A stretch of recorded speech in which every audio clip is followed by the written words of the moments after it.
Well, good evening, racing fans. Welcome to racing action from Grand River Raceway for this Monday evening. Our first race will go to post in approximately 19 minutes. It's some blue skies overhead, but also some clouds, but still a nice, a cooler kind of evening. The temperature will be recorded as 18 degrees Celsius, the track condition listed as fast. And shall we get a look at the changes on this evening's card?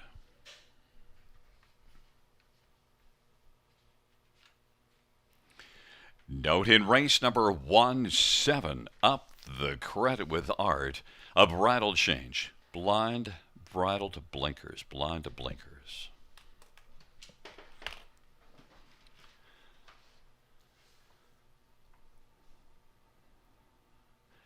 Race number 2, scratched is to Casey's Dragon and scratch 6, Modern Writer, race 2, scratch 2 and 6.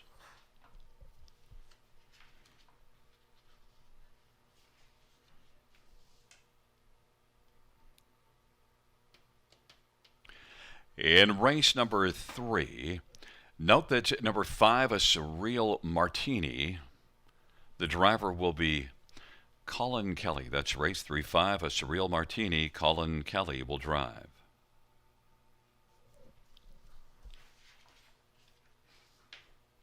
Race number 4, scratched is number 6, Enchanted Mission. Race 4, scratch 6, Enchanted Mission.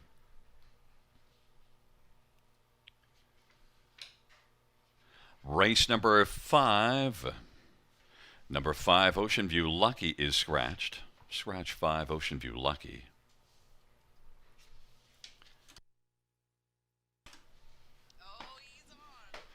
Races 6, 7, and 8 have no changes. No changes. Races 6, 7, or 8.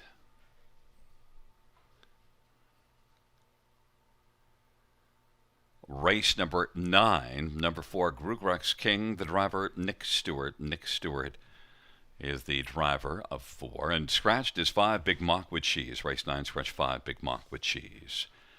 And the 10th and final dash, no changes, no changes, race 10. Once again, reviewing races 1 and 2. Race number 1. Just a note on 7 up the credit with art, a bridle change, blind blinkers. And the second race scratches of 2 and 6. 17 minutes to post time and time to welcome in my co-host, fresh from taking a couple days off, Robert Reed Jr. Listen, Robert, if you wanted a couple days off, you could have just booked a couple days off. I hope you've got a note from your mother. That's all I got to say.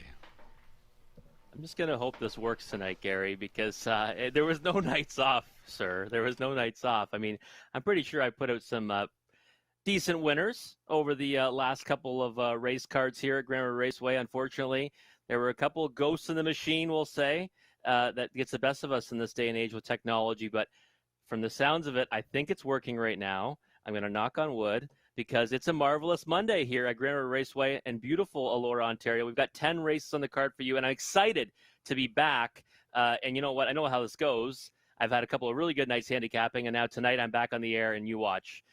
Hopefully I won't go 0 for the card or anything like that. But as always, we get started off with our guaranteed pick 5 at $2,500 in the first race. And finally, after 2 nights of a hiatus for me, we'll come back and break it down for you in just a few moments.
The Ontario Select Sale returns in 2021. The sale will be held September 26th at Winback Farm of Canada in Inglewood, Ontario. The sale will be live and have online bidding available. It also features first Ontario crop yearlings from My MVP. Sale consignment also highlighted by yearlings from Art Speak, Better Than Cheddar, and Shadow Play. For more information, visit OntarioSelectYearlingSale.com.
All right. Well, about 8 minutes to post. You know what time that is? It's pick five time, and I'm back to do it in the flesh, and I'm excited to do so. Every race night, Gary and I map out some suggested pick five wagers for you. Starts in the first race. Guaranteed pool at $2,500. Let's take a look at my ticket. And you know what? I haven't been, on with you guys for a couple of nights, so I said, you know what? The heck with it. I'm just going to spend a fortune tonight. $19.20. I know Gary's going to give me, some chirps for that one, but we're going to spend $19.20 tonight because I like the sequence. In race 1, we're going to go 2 deep. Number 1, Jamaxopose Rockstar. Number 2, a Black Diamond. Inside post, I think they're the 2 to beat in the opener. And then we're going to single Lobel Bruiser in race 2. He's been racing fantastic lately. He gets the rail to work from.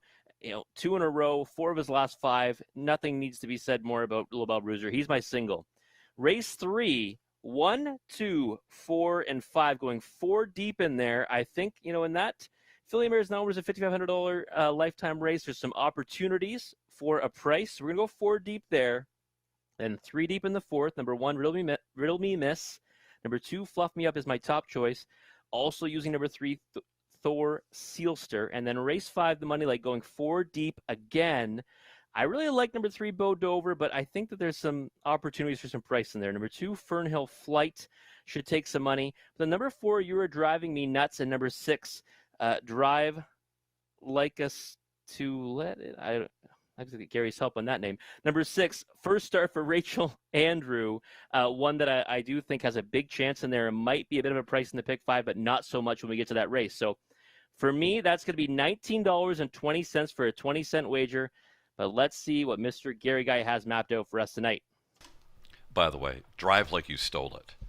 Anyway, let's take a look at my pick 5. And, well, I spent $9.60. And in the first race, we have the same 2, the 1 and 2. The difference is I use the 2 on top, but it really doesn't matter in terms of the pick 5. So we both have the same couple in there. In the second race, Lobel Bruiser, but I added Kev Marvelous because I'm loyal to friends. Bruce Skilkinson's a friend, and Kev Marvelous raced very well last time out, and I'm looking for maybe a price horse because Lobel Bruiser should be the fave in there. And in the third race, well, I noticed you called an audible and added 5, a Surreal Martini. Colin Kelly added for the drive. I might have to lodge a claim of foul on that you're making a last-minute change, but that's a separate issue. I only have the 2 and the 4. Those are your top 2 in there. In the fourth race, we looked at that race identically. We both have the inside 3. And moving to the last race, you have I have the 3 and the 4, and you have more than that. You have 4 horses, but I narrowed it down and went with just Bo Dover and You're Driving Me Nuts, and you also have the 6, Drive Like You Stole It. So there's a look at my pick, $9.60, my pick 5, and I know you know the number of combinations because you're a math whiz. We actually have a lot of opportunities tonight, Gary, to both be winners, and of course I'll be cheering for that 24 combinations. That is the most we've had all season. 24 combinations would put us both in the winner's circle tonight. And yes, are there any audible. combinations where I'll win without you? Because that's what I would be cheering for. Oh, definitely. If Kev Marvelous wins, that's your path to glory, Kev Marvelous. And I went off that one last time. If you remember, I picked him on top, then used him nowhere. He finished second. And you know what? I do think he's got a chance tonight. But again, you're being loyal, but I think you're also picking a good one there. I just think Lobel Bruiser is just too good to go against right now. But 24 combinations. I'm hoping one of those ones hit. Of course, I know Gary's now cheering for Kev Marvelous with all his heart and soul because he wants to share the glory to himself. And thank you for the pronunciation of that name. I didn't see it that way. Drive Like You Stole It. That makes sense now, and I appreciate that. But let's take a closer look at the opener. And this is a race for Philly Mares numbers of 15,000 lifetime. And when I first looked at this race, I said, you know what, the one Jamaxopose Rockstar might just be a single in here. And I see 3 of the 4 handicappers here. Remember, did put that one on top. Huge effort last time from post 2, went to the front and won by a wide margin. That was a numbers of 5,000, numbers of 1 or 5,000 life, though, at Flamborough. And the time before that, won in numbers of 5,000 life here. This is a big step up in class. But I do think that when you look at the field as a whole, she still kind of figures as the one to beat in here. But a Black Diamond did impress me last time. and has hit the board in 6 of 8, has won 2 of those races. I think you need to have that on your ticket. Right now, taking all the support too at even money. So, I'm going, with Jamaximo's Rockstar on top, Black Diamond is my second pick, using both of them in the pick 5. And it really took a lot for me to throw out number 5, Delamas, because I thought last time, first start for Cassandra Lacourte, I thought that this mare raced fantastic to be second to a Black Diamond, and I wouldn't be surprised to see her take another big step forward tonight. To see that every single capper here agrees that she is the third choice in this race. So Delamas is one I think you've got to keep your eye on, but 5-2 for me be too short with those 2 horses on the inside that I think should be, just have a big post advantage. It might be a little more dominant than that one. And then number 4, Sophia Lolita, one that I'm always going to probably have on my ticket. It's going to sound like a broken record, but I do think that this mare has the talent. I liked her better in the condition claimer race she was in last time on September the 13th. Over 17 this season, has hit the board in 6 of those efforts, but I know there's something there with Sophia Lolita, and I see that 3 of us put her in the 4th spot, so I guess everyone agrees with that. But 20-1 on the board on Sophia Lolita right now is a big price, and one that I'd be more than willing to use in the bottom end of the trifecta and definitely the superfecta wager for sure. But for me, I think it's the inside 2, Jamaximo's Rockstar, 2-1 on the board now. That price has been coming down steadily. And number 2, a Black Diamond right now, 7-5. They'll probably end up being our 2 logical choices in the race, but I see the filly mares are moving out onto the track for the opener. It feels so good to be back with no technical issues, and we'll come right back and talk more with Gary Guy after the post parade.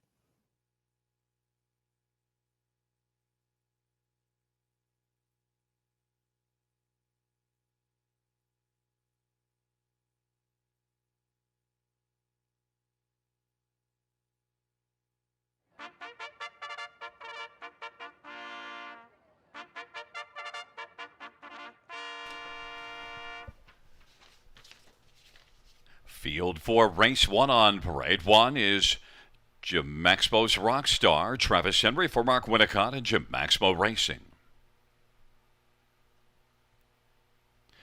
Number 2, a Black Diamond, Colin Kelly for Kyle Bossens and Brad Gray. 3 is Vanna's Cam, Paul McKenzie for Catherine Flanagan. 4 is Sophia Lolita, Doug Brown for Mike Wade and Ken Glass and Anna Marie Cofield.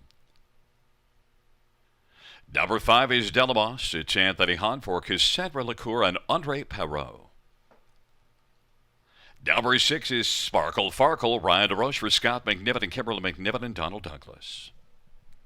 Number 7, Up the Credit with Art, Brad McDonough for Jacob Murray and Jim Wilson. Equipment change, blind bridle to blinkers. And number 8 is She's Got the Luck, Garrett Rooney for William Corbett and Jim and Doreen Flynn. Field of 8, race number 1, first leg of the pick 5 starts the double. Shall we get a look at this field? And, first up, we'll take a look at number 1, Jamaximo's Rockstar.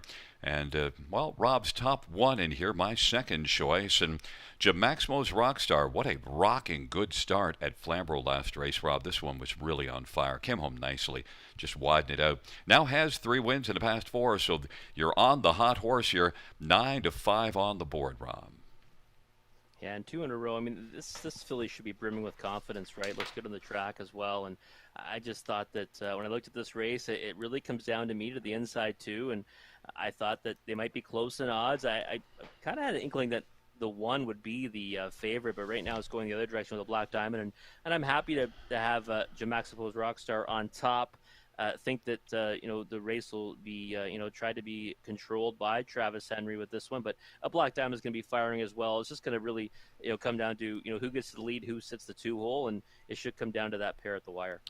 I got a funny feeling that Colin Kelly and a Black Diamond can outleave Jamaximo's Rockstar, but then that post 1 gives you that little bit extra, so we'll see if that's the way it plays out. But a Black Diamond certainly gets a full measure for the victory here, 56-4. That compares well with Jamaximo's Rockstar's last race at Flamborough Downs. And look, Colin Kelly, Kyle Bossens, they've been on fire this meet. Certainly you get a strong one, and now is the 6-5 favorite. Yeah, I think that you can't ever ignore these connections. Colin Kelly, leading driver here right now at Grand River. Kyle Bossens, I mean, just incredible numbers in the season. And Black Diamond's been a consistent horse, really, throughout the year. And and raced really well here initially. Has some nice efforts over at Georgian Downs in much tougher classes, and then came right back here in a condition claimer to be a dominant winner last time. And I usually kind of like to steer away from horses that go from the condition claimer back to an open numbers of 15,000 life. But when you look at this field from top to bottom, really a Black Diamond figures in here. Now, I don't know if she figures to be 3 to 5, but I think she definitely figures to be, one of the top contenders. There's number 5, Delamos, who did some nice things late in the mile to come from off the pace and get to, a length and a half back of Black Diamond at the finish. Was 23 to 1 last time out, now 6 to 1. And my original pick 5 ticket actually had Delamassa on the ticket, but it was just way too expensive. I still ended up spending a lot of money, so I had to cut somewhere, and this was one of the ones that ended up making the final cut. And I just thought the last effort was a good one, and now back in a regular rotation, which I think is going to be even better for this mare. Second start for new connections, and I just really like the way that she finished her mile last time, and never really got close to a Black Diamond before the wire, but one I think you have to keep your eye on, and is the logical one to land in the third spot. And there is number 4, Sophia Lolita. Doug Brown this year scored his 8,500th driving win, but it's not just those numbers. 7 consecutive O'Briens as the top driver. And, of course, Doug's got a little age on him, so do I, so I can't make a comment. Sophia Lolita, downtown Dougie Brown. He didn't get that nickname without reason. Sophia Lolita, good last race, left well, and probably can get off the gate a bit here again. Yeah, I think so. And, Doug Brown's a hero of my childhood, that's for sure. Spending most of my younger days at Greenwood Raceway. And, this is one that when she came out last season, I thought she might be a real special filly. And now, of course, she's 0 for 17 in her 4-year-old year as a mare. And I'm still waiting for her to kind of show me what she illustrated in her first few starts. I did like the improvement last time. That was in a condition claimer, though. I think she fits well enough in here to get a piece of it, and that's why I think she's a must-use in the trifecta in Super. Well, it is the start of the pick 5, and Rob, you know what? I'm actually glad you're back. But look, try to keep the technical side working this evening, because I don't like to play alone. I like to have a playmate, and we'll have some fun through the evening. It is a field of 8 for race number 1. Jib Maximo's Rockstar, a Black Diamond, and Vanis Cam on the inside of the center. Sophia Lolita, Delamos in the center of the outside. Sparkle Farkle up the credit with Art, and she's got the luck. Field of 8, race number 1. Top of the stretch. Here they come.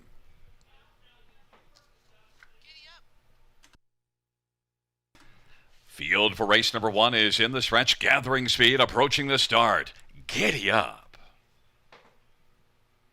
Field for the first. At the start of the rough, and Jamaximo's Rockstar, a Black Diamond, Vanna's Cam, Sparkle Farkle on the outside as they stride into the turn.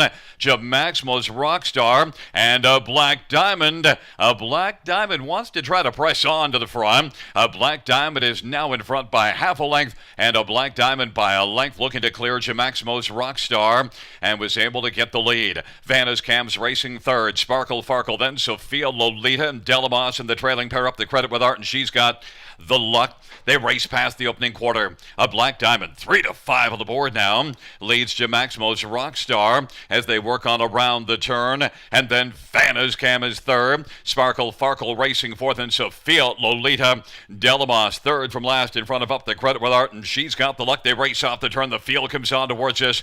Black Diamond and Colin Kelly's got the lead.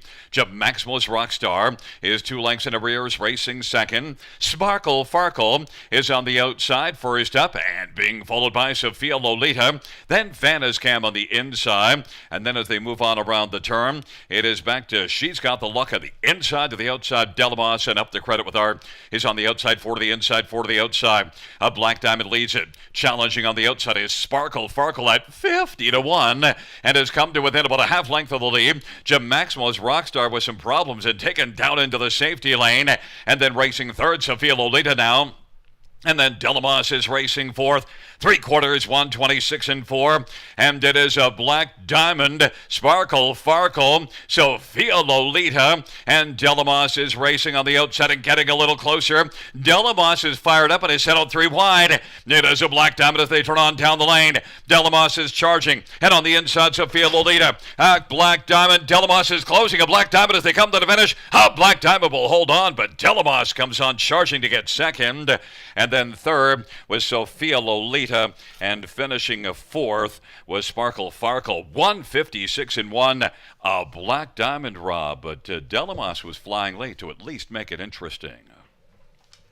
Yeah, it was a nice finish there by Delamos, and obviously something win and miss with Jamaxipos Rockstar there, and you know you were right. Colin Kelly wanted to lead with a Black Diamond, and he would definitely was not going to take down behind that rival, and it went to the front and did get a challenge from Sparkle Farkle, who, you know, at a big price there, you know, lasted quite a while in the first over position. And Delamos, you know, closing well again to be second, finishing in the same spot, just a little bit closer this time to a Black Diamond, as she did on September the 13th. And Sophia Lolita, one I think we got to keep an eye on, Gary, because she kind of gets a little bit better every time right now she steps on the track.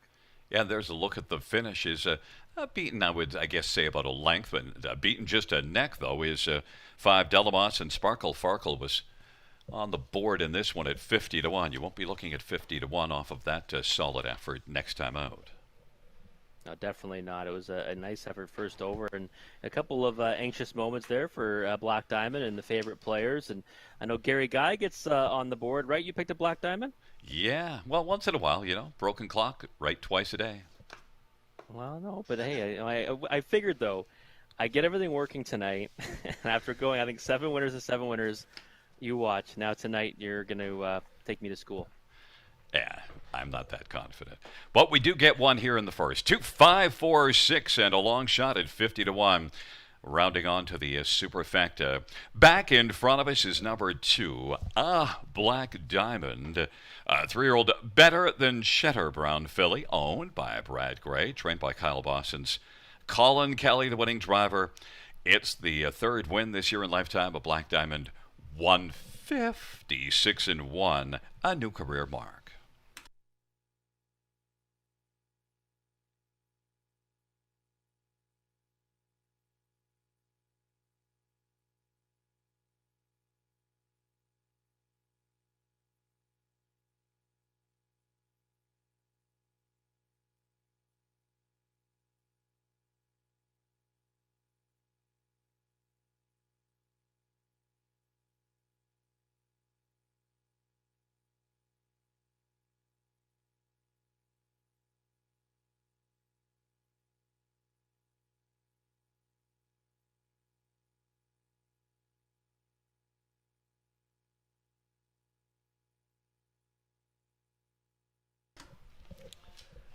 The first race payouts. Number 2, a Black Diamond, 320, 210, 210. 5, Delamos, 350, 360. 4, Sophia Lolita, 430. $2 exactor, $930 try, $15.80 superfecta, $116.95.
The first race order of finish from the top, 815-32476. That's 815-32476.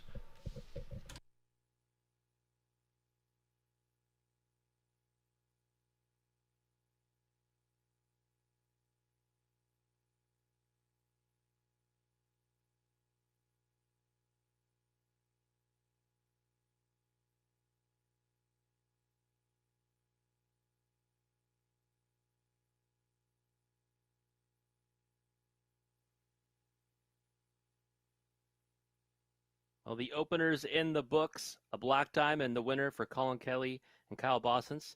Much to the delight of the favorite players and Gary Guy, only one of the handicappers here at Grand River that had that one on top. We're both alive in the pick five. Let's move on to race number 2. We've got Pacers, Horse and Geldings, claimers $15,000, and non-winners of $40,000 lifetime. And I couldn't go against number 1, Lobel Bruiser in here. He gets the pole position to work from. He's won 4 of his last 5, 2 in a row, and just one that I think is just everything's firing on all cylinders for Lobel Bruiser right now. He's looked fantastic in victory in each of his last 2 from post 2. Now, like I said, he does have the pole position to work from. 3 to 5 on the board. No surprise at all. He's the now horse, and he's been beating up on this class, and I think he'll continue to do so after tonight. We're scratched down to just a field of 5 with the number 2, Casey's Dragon, number 6, Modern Rider, scratched out of this event. So I think Lobel Bruiser is certainly the one to beat, and he has a huge edge with that rail control and tons of early speed. So my top choice, but he'll be a very short price. Number 3, Kev Marvelous. Gary used this one on his pick 5 ticket. I did not. I singled Lobel Bruiser, but I understand where he's going with this one because Kev Marvelous, 2 starts back, hadn't raced in a month, got into a regular rotation last time, finished second to Lobel Bruiser, and turned in a decent effort. So, sometimes when horses, they won 4 or 5, and he won a pretty big mile last time, maybe Lobel Bruiser starts to slow down a bit, and Kev Marvelous would be the one to me that might be able to get the better of him. Right now, at 16 to 1, Kev Marvelous, that price is insane on this 4-year-old gelding because I think, to me, he looks like he is the logical one to use underneath, and that is a very, very sizable price at 16 to 1 on number 3, Kev Marvelous right now. Number 4, Bet the Limit, has spent his last 2 starts at Mohawk Park and, picked up a share last time, 2 starts back. I think he's going to enjoy getting back to Grand River. He was a winner at this class, 4 starts ago, and one that I think you have to consider in here, and simply just getting back here to the river should be enough to put him into contention. Picks up Travis Cullen tonight, and Bet the Limit is one I pegged in the 3rd spot, but I wouldn't be surprised to see him outperform that, but I do think he's going to have to do a lot of work to get the better of Lobel Bruiser. And number 5, Rock and Twist, one that's kind of disappointed me in his last 2, but he still raced well enough to get 3rd and pick up a small share in 4th last time. He's one that has won 5 and 19 of the season, but more impressively, he's hit the board in 14 of those starts, and I would not be surprised to see this 4-year-old son of Sunshine Beach go out there and grab another share of it. But for me, it is all about number 1, Lobel Bruiser. He's my single in the pick 5. He's my top selection. Even money in the board. I think that will probably close at that price, if not a little bit lower. And he is the clear one to beat with Colin Kelly aboard. And he'll be looking to sweep the early double, which is paying the low price of $6.10 right now. But we'll come back and talk about this second race a little more with Gary Guy after the post break.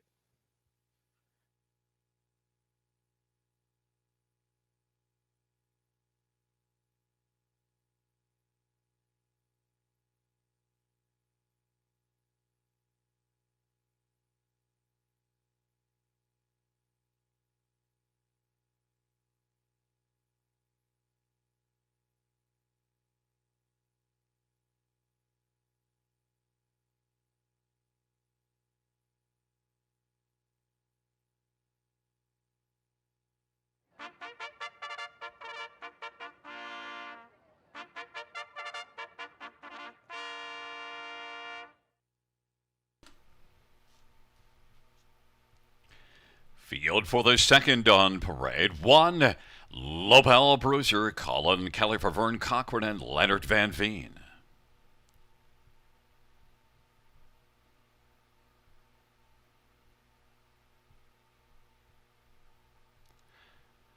Number 2 is scratched. Number 3 is Kev Marvelous. Bruce Richardson for Bruce Gilkinson. Number 4 is Bet the Limit. Travis Cullen for Bruce Goyd and Ron Nobes and Sean Brisebois. 5 is Rock and Twist. Brett Madonna for Richard Moreau and Michel Baril and Gabriel Morrow and Frederick Baril. And number 7, a better man, Jason Ryan for Mitchell Tierney and Jamaxpo Racing. Field of 5, race number 2. Well, let's get a look at this race, and it all has to start with one Lobel Bruiser on fire. 4 wins in the last 5 starts. The one that wasn't a win, post 6, beaten half a length. Tough to be 4th and beaten just half a length, but it was that kind of a race. But Lobel Bruiser has just been on fire, Rob. And look at that last race, 26-4 to the opening quarter. I'd have a hard time seeing someone beat this one off the gate, or even really wanting to be willing to try to spend all their currency early doing such a thing. I can't imagine it happening tonight. That was the one start where I thought, okay, well, maybe we'll see Lobel Bruiser, slow up a little bit, because 26-4, 56, then got challenged again in the third quarter, 25-1, and kept on trucking and did so with ease. So Lobel Bruiser is one that just is extremely confident right now. Like you said, 4 out of 5. That one defeat really wasn't a result of him racing poorly. He went a tough trip and still almost won and finished 4th, beating only half the length. So he's strung together, I'd say 5 really strong efforts in a row. And to boot, he gets the pole position to work from. So, post 2 in his last couple, went to the front, made every call a winning one in each of those. I expect him to push out from the rail today and just do what he's been doing. And 3 to 5 on the board right now doesn't surprise me at all. Number 3, Kev Marvelous, now benefits with the scratch of 2. There's no trailer post in here, so if Kev Marvelous wants the pocket ride, it should be pretty available, and that might be Kev Marvelous's ticket to try to beat Lobel Bruiser if somehow the pace could be forced enough, or at least maybe try to beat him down the lane. Kev Marvelous definitely can leave well. It's just whether it's an idea to try to get to the front. But Kev Marvelous, we've liked this one, and I've liked him a little bit more, but Kev Marvelous, he certainly is probably, I think, the one with the best shot. It's your second choice as well.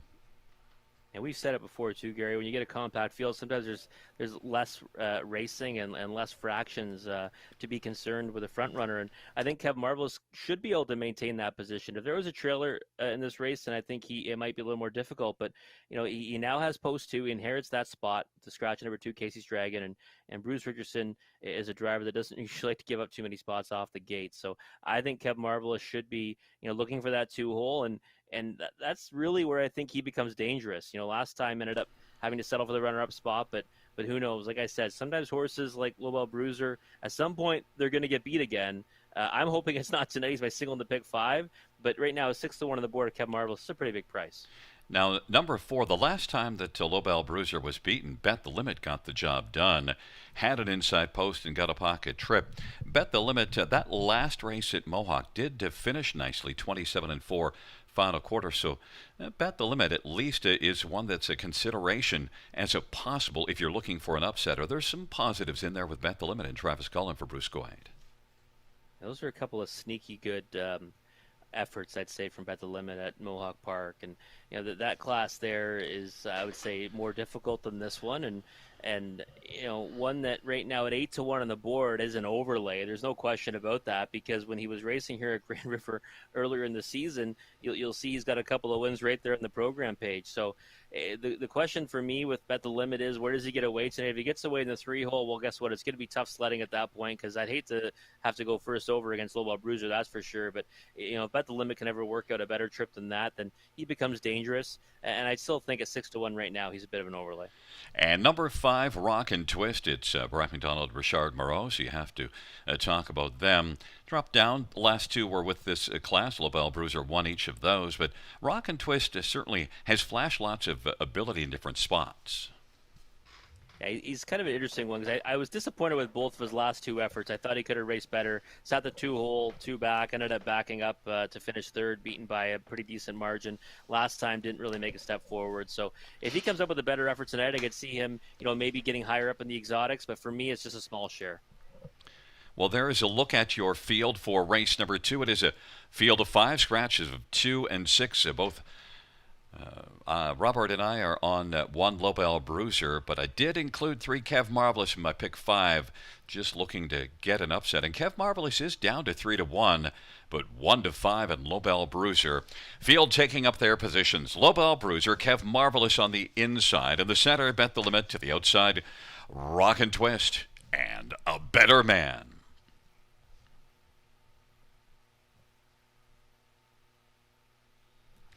It's a field of 5 for the second race.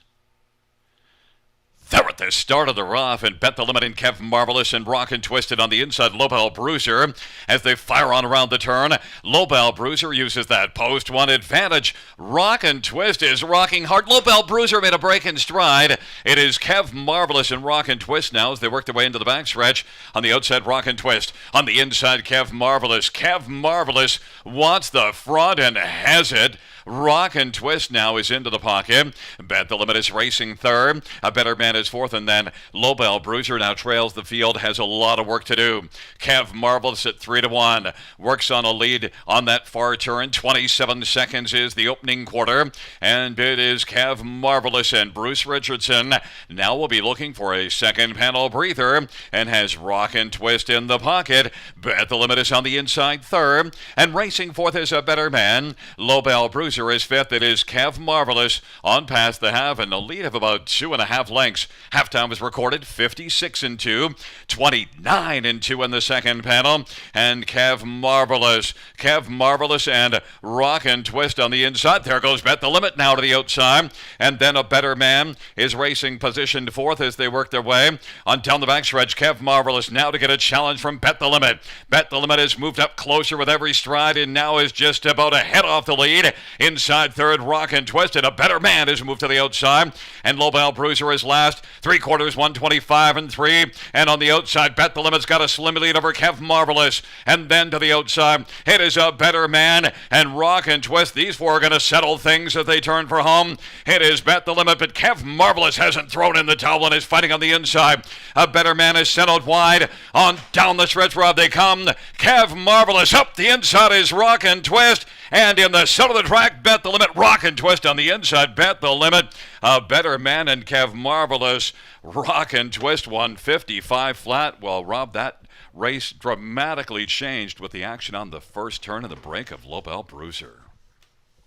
And he looked a little bit, didn't look like himself right off the gate, because when I saw he wasn't really pushing the gate away, I said, okay, this might be interesting. Then Colin Kelly did try to get him to accelerate into that turn to hold his position, and that's when he made that break in stride. So, kind of mentioned beforehand, sometimes horses, when they've been racing at the top of their game like that, they're going to have to get beat at some point, or maybe start to tire a little bit. I didn't think it beat tonight, and of course I singled Lobel Bruiser in the pick 5 and put him on top, but it ended up being the other four that all kind of hit the wire together, Gary. Yeah, and I thought I had it cooking with Kev Marvelous, but kind of got pressured down the backside, but it was closer to finish. It looks like it might have been Bet the Limit against Rock and Twist. It was close between those two. And, once that favorite is down, you know the pick 5 was probably in trouble with a lot of people's ticket with Lobel Bruiser off stride.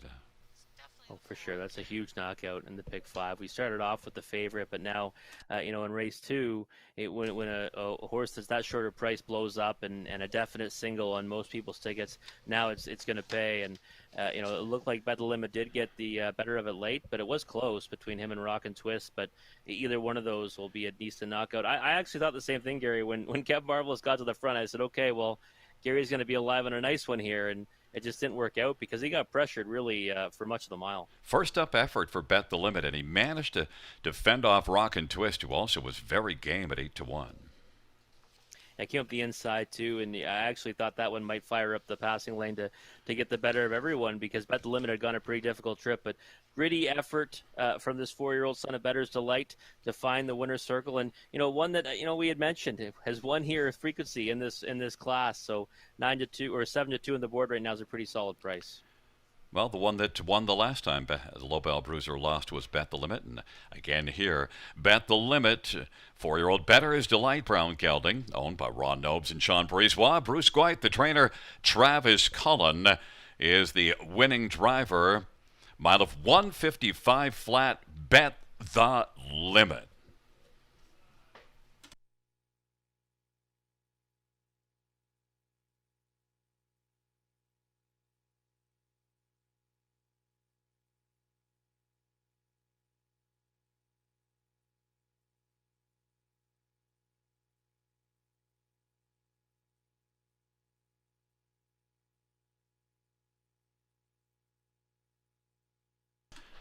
The second race payouts for Bet the Limit, 910, 490, and 510. 5 Rock and Twist, 760 and 690. 7 Better Man, $14. $2 Exactor, 54.20. Dollar Try, 90.40. Dollar Super, 191.80.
The second race order of finish from the top is a 5 scratch 4, 1 2 scratch 3. That's 5 scratch 4, 1 2 scratch 3.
Bet the limit. The winner of race number 2, driver Travis Cullen, trainer Bruce Goit. Knocked Gary and I both out of that pick 5 wager. Hopefully you're still alive, and if you're not, well, it's race 3, start of the early pick 4. So start mapping out your winning wagers for that one. We've got Filly and Mares, now winners of $5,500 a lifetime in race number 3, and I went to number 4, Banana Muffin, as my top selection. Right now, 10-1 on the board. One thing I like about Banana Muffin, well, she already has a victory. She's one of 3 horses in the race that already has a win on their resume. From the 7 hole, at Sarnia last time, she was victorious by a nose. She's hit the board in each of her last 3. One came from the trailing post at Leamington, 2 back, and just one that I think might be able to get the job done in here, and figured we'd get a bigger price than what the morning line said. Right now, 9-1 on the board on number 4, Banana Muffin. Also, I enjoy banana muffins, so one that I think has a chance in here, that's for sure. Number 2, Dally Delight. Interesting one in here for me. Draws inside, had post 4 at Flamborough last time, got away 7th, made up nice ground to finish 3rd on the end of it. The one thing that I didn't like about this one, and why I didn't put Dally Delight on top, is that she is a 2-year-old against older horses. Now, I know we're towards the end of the season right now.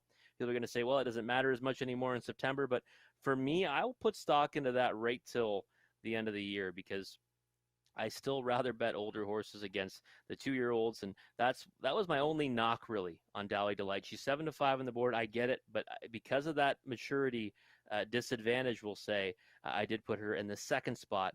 And she is taking serious support. So I thought, with that, I'd probably look for a bigger price. And that's why I went to number 4, Banana Muffin on top. Number 1, Cooler Than Colby, comes into this first start of her 3-year-old season. She had 7 starts at 2. Has not raced in a very long time, but does have rail control. And first start for George Kitros. So maybe, the change of scenery is going to help this one out. I just think that, again, pole position has to be an edge in here in a race where we got a lot of horses that might be a little bit camera shy.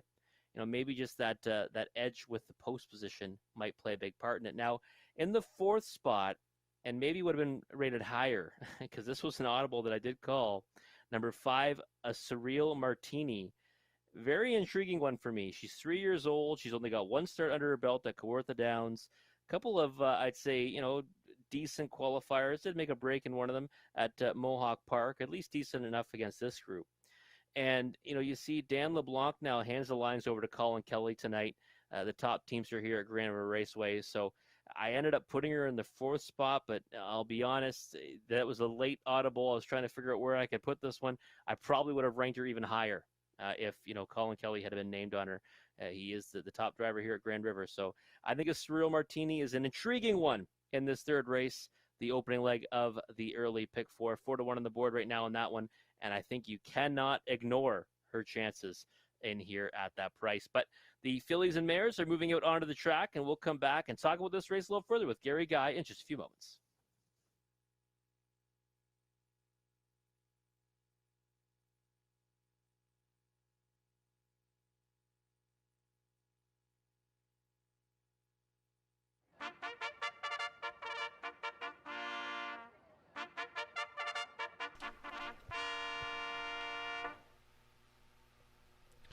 Field for the 3rd on Parade 1.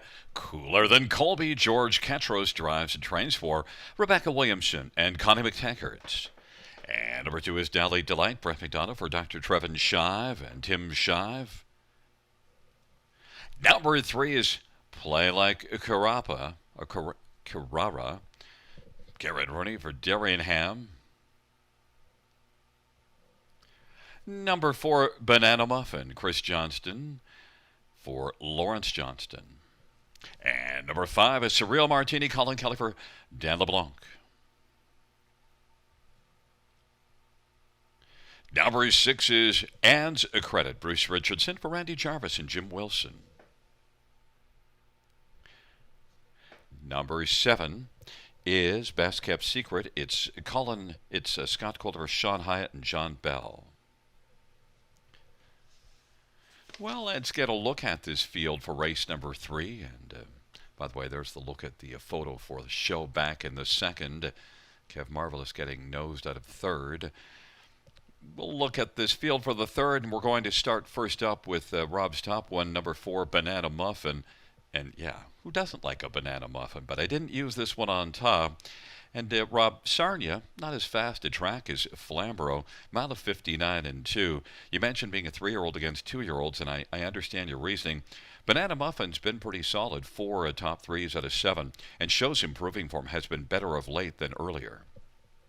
Yeah, I like the recent form in this one. Did come home in 31-1 last time, and I know some will look at it and say, yeah, the time's a little bit slower, but I really don't at their final times as much as some other cappers might, because I more so worry about what class they're in and how does it match up against this group. And I think where she's been racing matches up fairly well. And 3-1 on the board right now is probably the price I think she should be. 3-1 or 4-1 looks good on the track to me. And again, if, with the 2 Dally Delight, I figured that one would take a lot of support. And being a 2-year-old, I like having a maturity edge, and that's why I went to number 4, Banana Muffin.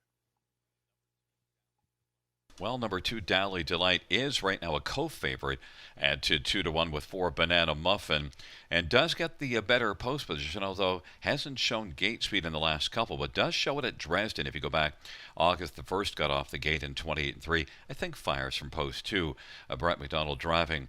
But this one, the measuring stick of times at Flamborough, I still do use that as a bit of a measuring stick, although I understand your point of just measuring them in the race and how the race unfolds and the class. Dally Delight, 5-2, I think is at least one of the top 2. I did take this one on top. Yeah, I don't blame you for that, Gary, at all. I looked at the race originally and said right away, okay, Dally Delight's my top pick. And then after I looked at it a little more, I said, you know what, the price is it might be too short. Now, of course, it's flipped now. Banana Muffin 7-5, and Dally Delight is 5-2. I still would lean the other direction, just on that maturity edge, but I do like her paper coming into this. Well, we'll look next at number 5, a Surreal Martini. Colin Kelly with the catch drive and your audible. And this will be just a second start. And that last run shows enough to maybe move forward with this one, a 28-4 third panel. But now the trainer putting up a catch driver. That's probably a telling sign as well, 6-1.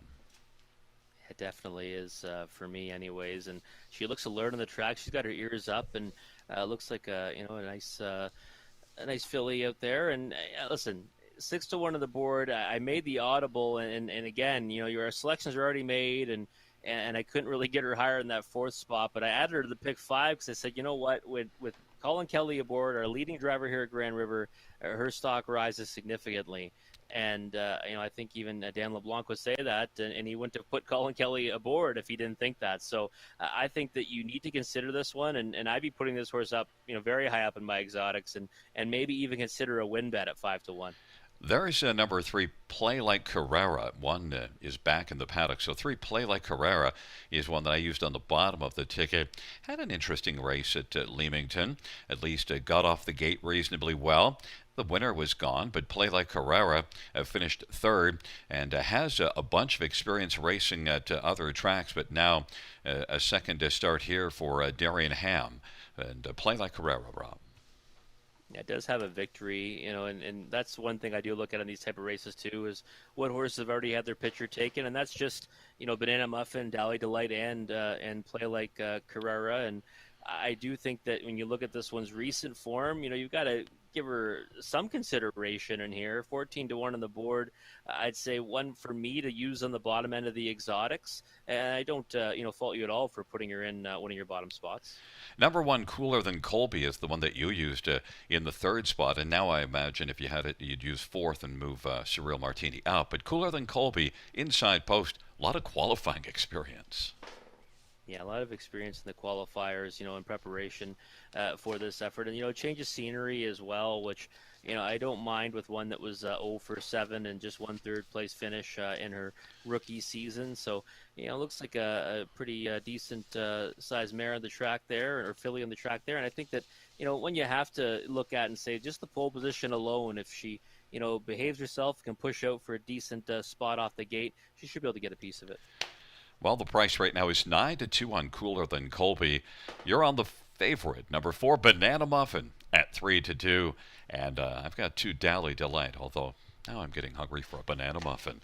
It's a field of 7 for the third. Cooler Than Colby, Dally Delight on the inside. Play Like Herrera, banana muffin, and a Surreal Martini in the center of the outside ends. Credit and Best Kept Secret. It is a post time for the third. A field of 7. Here they come.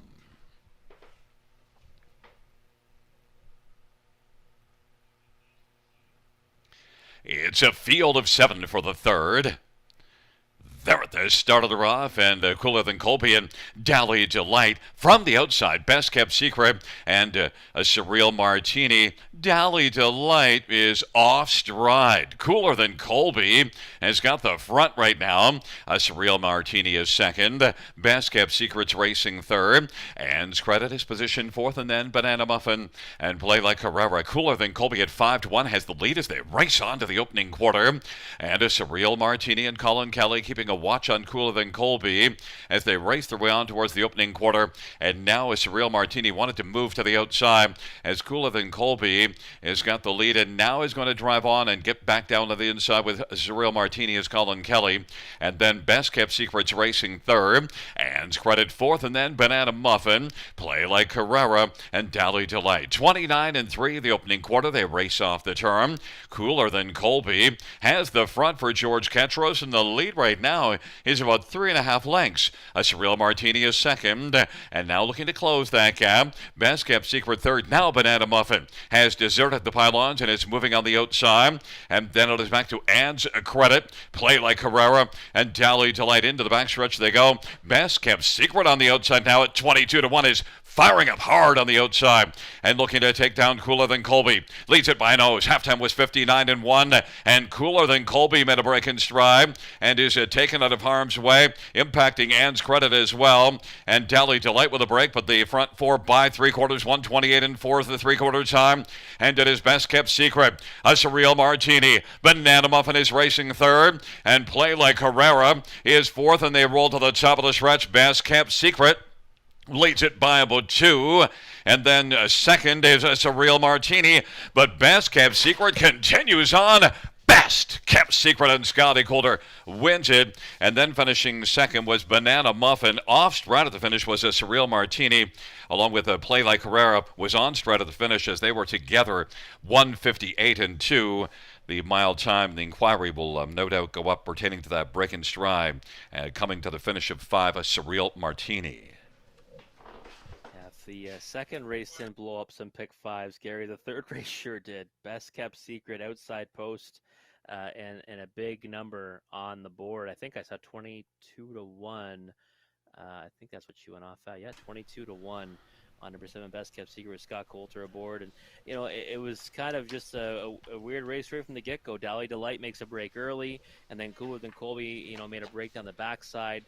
And then a Surreal Martini looked like maybe she had this mare in her sights and then got all out of gear and couldn't stay flat. So just a real interesting race. Banana Muffin ends up finishing second, but Best Kept Secret, the benefactor of many horses that were not behaving tonight.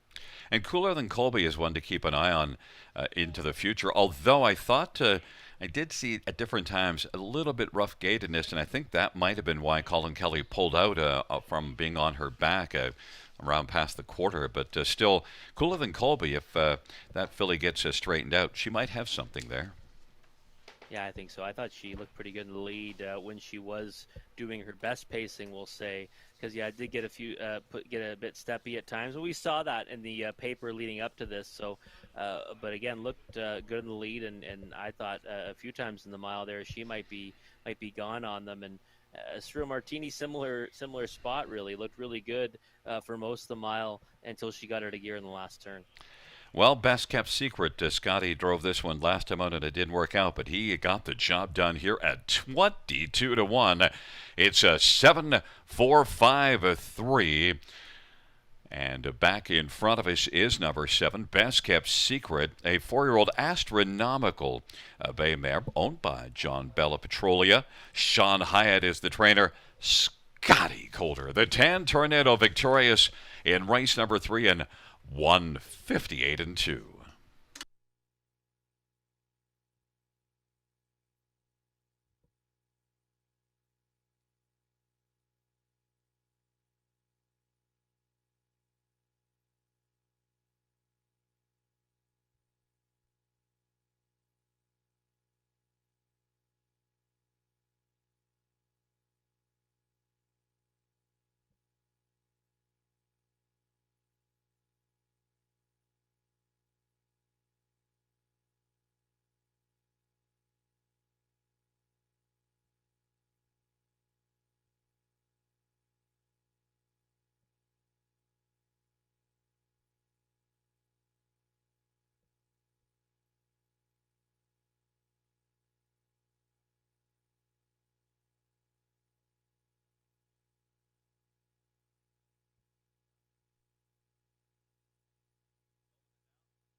Fans know pertaining to the inquiry, the judge's ruling that number 5, a Surreal Martino, finished third, is going to be placed back to fourth for being off stride at the finish and lapped on by number 3, Play Like Carrera, third placed fourth, and then Play Like Carrera, fourth placed third. The new top 4 will be 7, 4, 3, 5.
The third race payout, 7 best kept secret, 4610, 1910, 1250.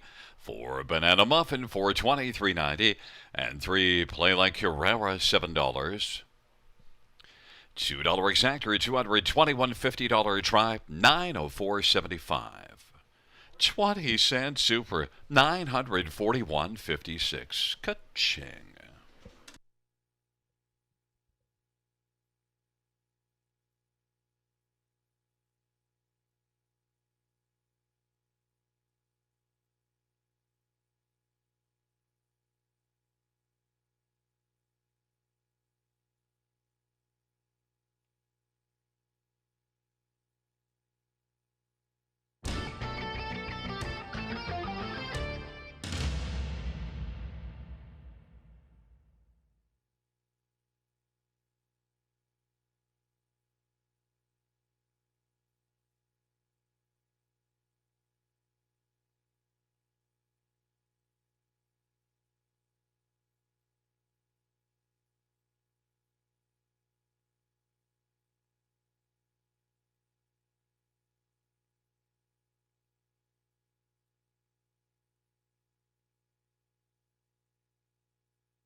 the third race. So we finish from the top is DNF 6, 4 place 3, 2, 3 place 4, 5, 1. That's DNF 6, 4 place 3, 2, 3 place 4, 5, 1.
False alarm. We're back.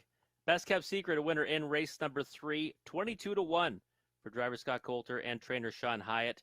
Blows up the board and probably a lot of those pick 5 tickets. Good luck if you're still alive because now the payouts will be hefty. But let's move on to race number 4. Claimers, $8,500 is the claiming price. Also eligible non-winners of 1501 last 3. And I went to number 2. Fluffed me up in here and thought this one would go off as the favorite. Last time went to the front in this class and ended up tiring late to finish third, beating 4.5 lengths to You Can't Habit, who was a pretty solid winner on that occasion. Got picked up actually by my second choice as well, but I just think Fluff Me Up might benefit again from coming right back in this class and going to the lead from post 2. I think this Scott West pupil will be difficult to beat tonight from that post position. Number 1, Riddle Me Miss. Raced well to finish second last time. Came first over. Was not able to hold off You Can't Have It, who was an easy winner at the wire, but did race well to finish second. And I think that from the pole position, should get every chance to do so again tonight. 7-1 on the board on that 11-year-old mare is actually a really good price. Number 3, Thor Sealster. Obviously a little bit of a concern with the over the last 2 seasons. No wins in 34 starts now over that stretch. So that's obviously a bit of a concern on Thor Sealster. But I think when you do have to, give some consideration to in this race, just because the classification looks like it does suit him again. Finished 4th last time to those rivals, and I think should get every chance to get a big piece of it again tonight. And then number 5, LA Magic, is the one I went to underneath after the scratch of number 6, Enchanted Mission. And LA Magic is one that racing a Gedishin claimer last time here at Grand River, and I'd say that it's probably close to a lateral move, maybe a slight drop down from that group. So maybe that one get a small share of it. But 5-2 on the board right now. That is not a price that I could get too excited about on number 5, LA Magic. But I do like number 2, Fluff Me Up. I don't really like the price of 3 to 5, but I am certainly not surprised he's taking a lot of support because last time went to the lead in here, ended up faltering late, but I could see him coming right back and putting up a really good effort on the front end. It was on short rest last time, so now back in a regular rotation. Maybe he'll have more left in the tank, but 3 to 5 is a very short price overall. But the Trotters are making their way onto the track. We'll come back and talk more with Gary Guy after the post break.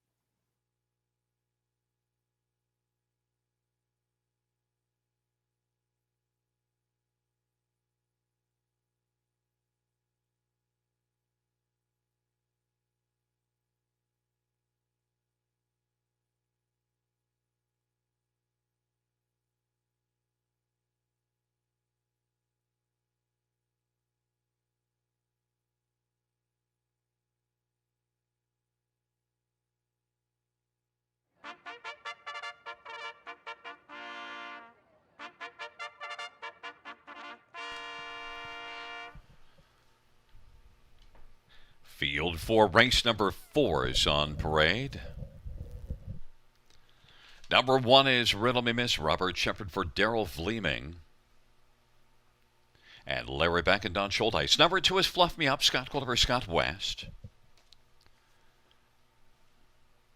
Say it. 3 is Thor Sealster, Travis Henry for Natalie Elliott. And number 4 is Ancaster Sealster, Nick Stewart for Peter Christie. 5 is LA Magic, Colin Kelly for Brian McGuire. And number 7, Mr. Arch, Alfie Carroll for Randy Fulmer and Phil Catcher. It is a field of 6, race number 4. And Rob, this race, I'm not shocked that 2 Fluff Me Up is getting a lot of betting, because here's a simple way to look at it. Fluff Me Up has 3 wins this year. The rest of the field has 2 wins this year combined. Fluff Me Up 4 to 5, looked good last time out, and you mentioned that was on 3 days rest. Now comes back exactly a week later, and has gate speed at a favorable post.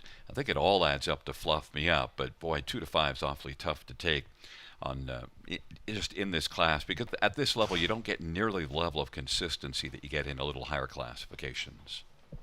It's very true, Gary, and that's I wouldn't take 2 to 5 on this horse. That's for sure. But you're right. You look at this year, 3 wins versus the 2 the rest of the field has combined, and even look at the lifetime stats, and this one kind of sticks out like a sore thumb, right? 38 wins and almost $300,000 in the bank. So, Fluff Me Up. Last time, to me, looked like a horse that got a little bit tired late in 32-second final quarter, and he has come home a little slower before, but not that slow. So I think that coming back just off 2 days rest probably had a lot to do with it. And he had 3 starts in the span of 6 days, so that's a lot to ask of a horse. So getting back in the regular rotation tonight, I think we'll see him go to the front, and I'd be surprised if they were able to run him down. And I looked at this race originally and just thought that it kind of stood out as being a 2-1 exacta, because Riddle Me Miss last time got the better of Fluff Me Up.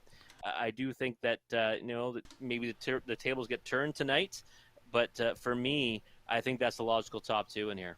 1 Riddle Me Miss, you get Robert Shepard driving inside post. This one's been better for Daryl Fleming of late. Yeah, came first over last time to grab that second spot, and looked like maybe she'd be able to even vie for the win until You Can't Have It came out and made a big move on the last turn to win with relative ease by a pretty significant margin. Riddle Me This gets the pole position to work from again, should be able to get away similarly off the gate, and might be that one making a move again at Fluff Me Up. I just think that he'll have more left in the tank tonight, and the price is going up now to something a little more attractive and appealing at 4 to 5. Number 3, Thor Sealster, is the senior of this field, a 12-year-old that shows improving form. Doesn't have a win in a couple years, but knows how to win. 9 to 1. Yeah, he's got 15 lifetime wins, but he's been camera shy over the last 2 seasons. That's really why I couldn't put Thor Sealster higher than where I did in the 3rd spot. But I think he's a logical one to land on the ticket, because he's done exactly that 12 times over that same stretch that he's 0 for over the last 2 seasons.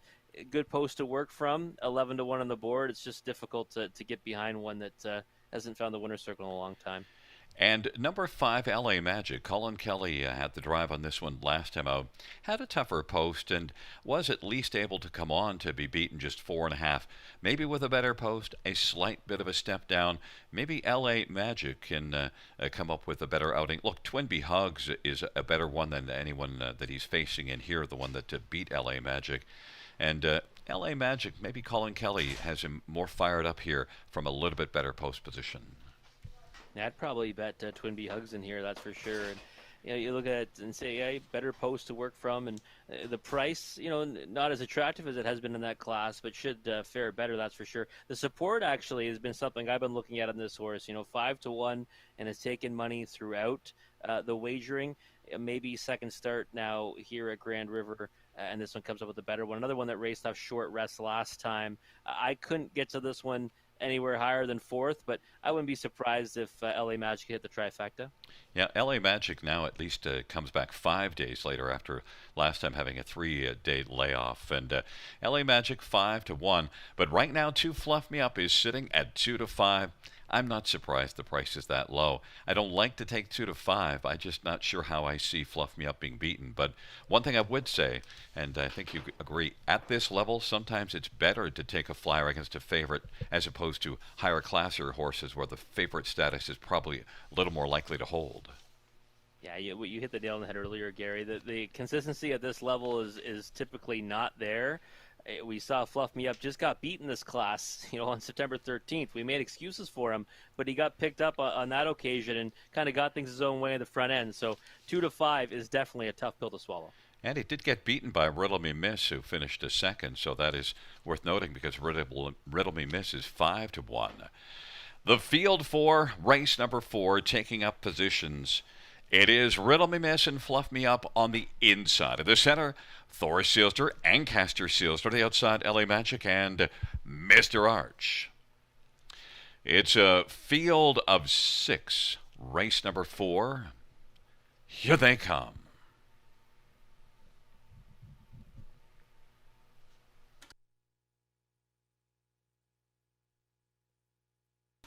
Field for race number 4 is at the start, and Fluff Me Up made a break in stride. Thor Sealster, LA Magic, Riddle Me Miss on the inside.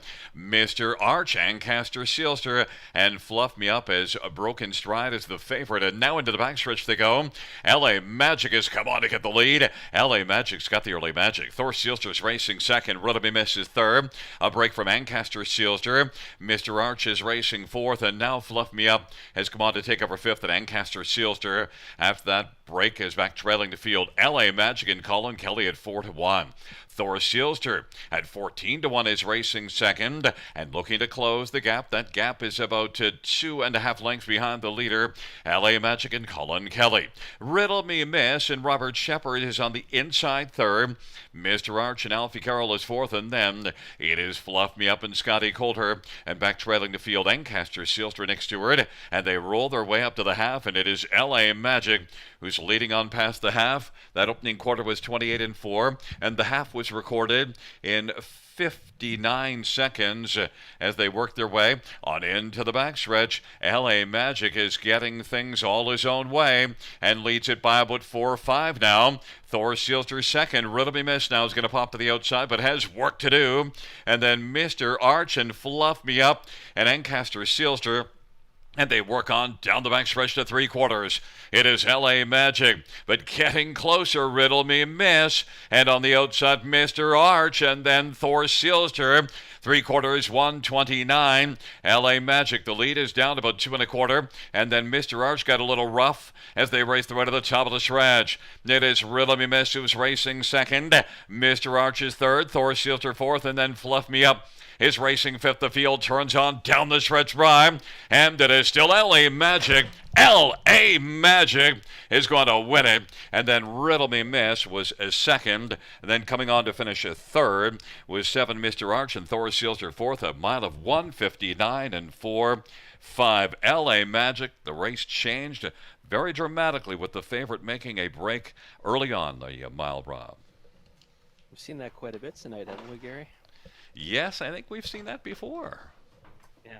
We've seen this movie before tonight. It's just one of those nights, and I'm starting to wonder now. My selections were doing a lot better when I wasn't on camera on the broadcast with you, so maybe I was onto something there. But yeah, I don't know. Rough night, for the favorite players, and rough night for yours truly right now. Fluff me up. Just we said that before the race. Difficult to take such a short price in that class. We see horses that are inconsistent, and fluff me up. We look two starts back, and made a break from this same post position here at Grand River right off the start. So 1 to 2 goes up in flames before the word go really, and it changes the entire complexion of the race. And LA Magic, window to the lead, and you had mentioned, before the race, the big time post relief from you saw 3 post 6 at Leamington and a post 7 here at Grand River gets the job done at 4-1, and this pick 5 now could really pay anything. Yes, it should pay pretty well. And I think the key there for LA Magic, if you're going to take advantage with the favorite breaking, you got to at least be up and going and being in a position to strike if things come your way. And it did come Colin Kelly's way. It certainly did. Yeah, the race shaped up nicely for LA Magic right off the gate, and you're right. When the big favorite makes a break like that, you might as well just be the boss in here and try to go all the way in the front end. And Riddle Me Miss tried to run this one down and really couldn't get close to him on the last turn, but did do enough to finish second. It is a 5-1-7-3 coming back in front of us is 5. LA Magic, a 5-year-old Cadabra Bay gelding, owned and trained by Brian McGuire. Second win this year, 7th lifetime for LA Magic. Colin Kelly victorious, 159-4.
The fourth race payouts 5 LA Magic 1080, 480, 610, 1 Riddle Me Miss 450 and 610, and 7 Mr. Arch 780. $2 exactor 44.40, dollar try 65.10, dollar super 130.55.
The fourth race over a finish from the top, 25461 scratch 3. That's 25461 scratch 3.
LA Magic winning race 4, and now guess what, folks? These pick 5s are paying fantastic. Good luck if you're still alive. The favorite, number 3, Bo Dover, is paying over $600 for 20 cents, and the rest of them are all even paying more than that. If you're not alive, we'll jump in on the pick 3. It starts in this race, race number 5. We've got Horse and Geldings claimers, $15,000 for non-winners of $10,000 lifetime. And I went to number 3, Bo Dover, as my top selection.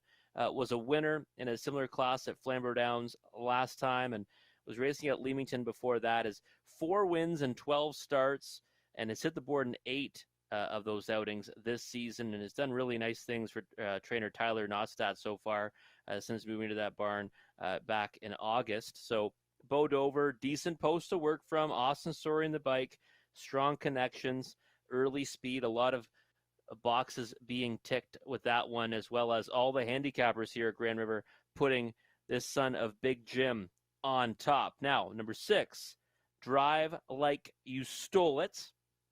First start for Rachel Andrew and driver Travis Cullen, and we've seen these connections work wonders with horses in the past. And post 6, now post 5 with the scratch of number 5, Ocean View Lucky. I put this one in the second spot. Like the lines in Manitoba, tough to really match that up against here at Grand Ontario, but I just think right now 2-1 on the board has taken a lot of support throughout the wagering as well. One that I think you have to consider in here, and 2-1 would be too short of a price for me, but I think we'll see that number float up come post time, and the connections have been rock solid here at Grand River this season. So Drive Like You Stole It is the one that I'd be looking to upset number 3, Bo Dover, if you don't want to take the shorter price on the favorite. Number 7 now, Combatant, taking money down to 2-1 as well. Number 2, Fernhill Flight, inside post to work from. And, was racing at Flamborough in a similar class in each of his last 2.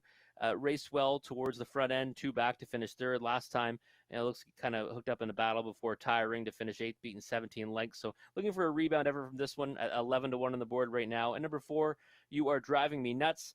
First time Lasix tonight, and 2 starts back, raced pretty well. Only get beat half a length in 4th last time. Overland Trip ended up fading out of it. Maybe, though, with Lasix, takes a big step forward tonight. 9-2 on the board. I'd be looking for a little bit higher price on this one if I was going to bet him in a win ticket. He's paying very, very large, though, in that pick 5. But we'll come back and take a closer look at this race number 5 with Gary Guy after the post parade.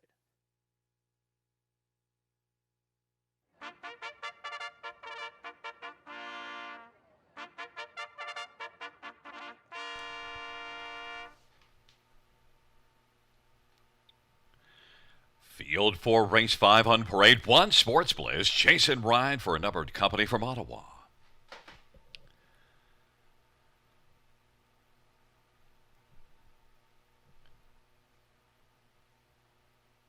Number 2 is Fernhill Flight, brought me down over Dr. Trevin Shive at Hardy Mill Stable and Ken Hardy.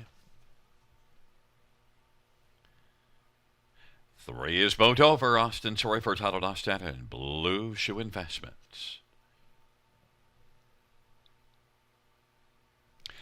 4 is You're Driving Me Nuts, Colin Kelly for Kyle Bossins and William Pendleton.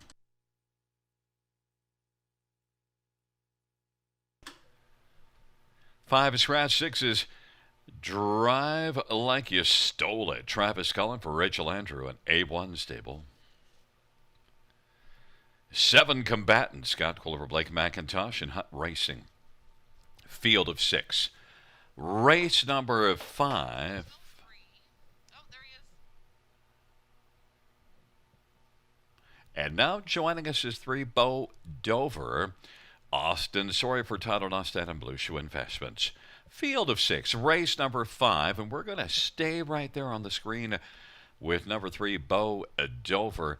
And Rob, there are some people really anxiously watching this race, those who are alive with the Pick 5, because monstrous payoffs for the rest of those who don't have those tickets alive. It is the start of the Pick 3. Bo Dover, you know, there's a little bit of a similarity. If you go back earlier tonight, we saw one that looked like should be a winner, but showed a break in the second last start, and a little one earlier down the lines. And early breaks, Bo Dover needs to stay flat here. But if he does, look, he was able to wire a field at Flamborough last race and looked smooth, 56-2, came home well. Then Bo Dover, I got to believe, is the one to beat, 5-2. I think so too. And 5-2 is a bigger price than I was expecting at Bo Dover. And it might still come down before post time. And oh man, Gary, mentioning those breaks just makes me cringe a little bit because we've already seen a couple favorites, jump it off early, and I'd hate to see that happen again in here. But Bo Dover, is one that has been consistent all season. 8 of 12 in the top 3, a winner in 4 efforts, and even going back to those races at Hanover earlier in the summer, he turned in some really nice efforts and then even improved further since moving to the barn of Tyler Nostad. So, for me, I think he is the one you have to put on top in here. Now the price is 2-1, and it should drop lower than that come post time. There is number 6, Drive Like You Stole It, Travis Cullen, Rachel Andrew. They loom in here 7-2. Yeah, you don't ever want to ignore these connections. Rachel Andrew, Travis Cullen, they win a pile of races, throughout, the province and here at Grand River as well. You look at this horse's lines racing, in Manitoba, and you'd say, well, the times, are obviously slower, but that's to be expected over that surface there. And now coming here, we should see this one drop significant time. And then you get the added aspect of the new connections and Travis Cullen and the bike. And I just think that, you can't really ignore this one. Now 4-1. Didn't like the price earlier, took a lot of early support and didn't really think there was much value there. Now at this price, I might be inclined to play this one on the win ticket. Number 2, Fernhill Flight, had a real good first start for Dr. Shive. September the 9th, coming in from Truro. But the last race parked early and then backed away with a 33-second final quarter. Back to a better post position. Look, Fernhill Flight took a lot of money, was the favorite in that one September 9th, and might be in flight here from post 2, 7-2. I'd say a rebound candidate in here for sure. Look at the last one, ends up fading out of it to get beat 17.5 lengths, and before that, though, turned in a decent effort. So you look at that and just say, well, last time you're just going to forgive that one, and now inside post to work from the best post this gelding's had since moving, this way to Ontario from Truro. So I would say that Fernhill Flight at 4-1, I probably might want to tick higher than that. But one that I put in the third spot and think you have to use on the ticket. And on the screen right now, there's 4, You're Driving Me Nuts, Colin Kelly for Kyle Bossins. And look, the race here last time out came first up. It didn't work out at all. But You're Driving Me Nuts gets a shot here at Redemption. The start before it was very fine. Part of a 4-way photo, or at least close at the finish, beaten half a length. Much better effort. You're Driving Me Nuts lacks consistency of late, but there's some wheels in there. Yeah, and 10-1 on the board right now. That's what I'm liking about this 3-year-old Colt, because I don't think he should be that price. He's 0 for 7 on the season, but we saw him move to the claiming condition ranks 2 back, didn't get beat by that much, and it was a decent effort last time. Overland Journey fades out of it. I can forgive him for that. Now he gets Lasix as well, so a couple of things that are positives on You're Driving Me Nuts, and Colin Kelly looking for the hat trick by the halfway point in the card. So I think that you can definitely use this one in the exotics, and I'd say maybe he's the value in the race right now at 9-1. And number one, Sports Bliss, just to mention, raced 2 races ago from post 1 and raced credibly, got off the gate well, and wasn't bet there. But in this spot, Sports Bliss could step up and bite 11-1. Inside advantage, maybe races better than the odds. And we see it so often, right? The horse with the rail control ends up hitting the board on a nice number, 12-1 on the board right now. He's getting overlooked. Good post to work from. If he gets a favorable trip, he can be there. Well, it is Bo Dover on the board at even money, and a field of 6 taking up their position. Sports Bliss, Fernhill Flight to the inside. Bo Dover, you're driving me nuts. Drive Like You Stole It and Combatant on the outside. A field of 6, race number 5. Here they come.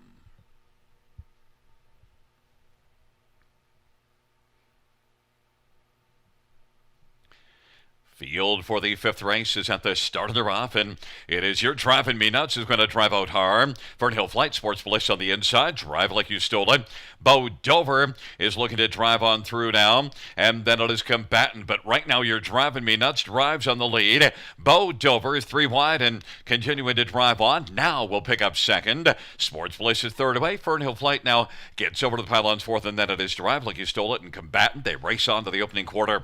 You're Driving Me Nuts and Colin Kelly at 12-1 as they race their way on past that opening quarter. And Bo Dover is racing second, 27-2. It was a strong opening quarter put up by You're Driving Me Nuts, and Bo Dover is racing second. Sports Bliss 3rd. Fernhill Flight's racing position 4th. Then Drive Like You Stole It and Combatant. The field races their way off the turn, and they head on towards us. You're Driving Me Nuts is driving along at 12-1 with a lead of about 2.5 or 3. Bo Dover is second. The 7-5 favorite is looking to close the gap, and now it's down about a length and 3/4. 57 seconds flat. The halftime at 29 3 second pedal breather. And now up and driving. Drive Like You Stole It on the outside, and on the inside, Sports Bliss. And then it is back to Combatant and Fernhill Flight. On down the back stretch they go. You're Driving Me Nuts. It's still a lead of about 2.25. Bo Dover has work to do, and then Drive Like You Stole It on the outside is getting a little closer, and Sports Bliss, and then Combatant and Fernhill Flight. Now 3 wide is Combatant and trying to close ground. 3/4, 126-2. You're Driving Me Nuts and Colin Kelly leading still comfortably as they turn for home.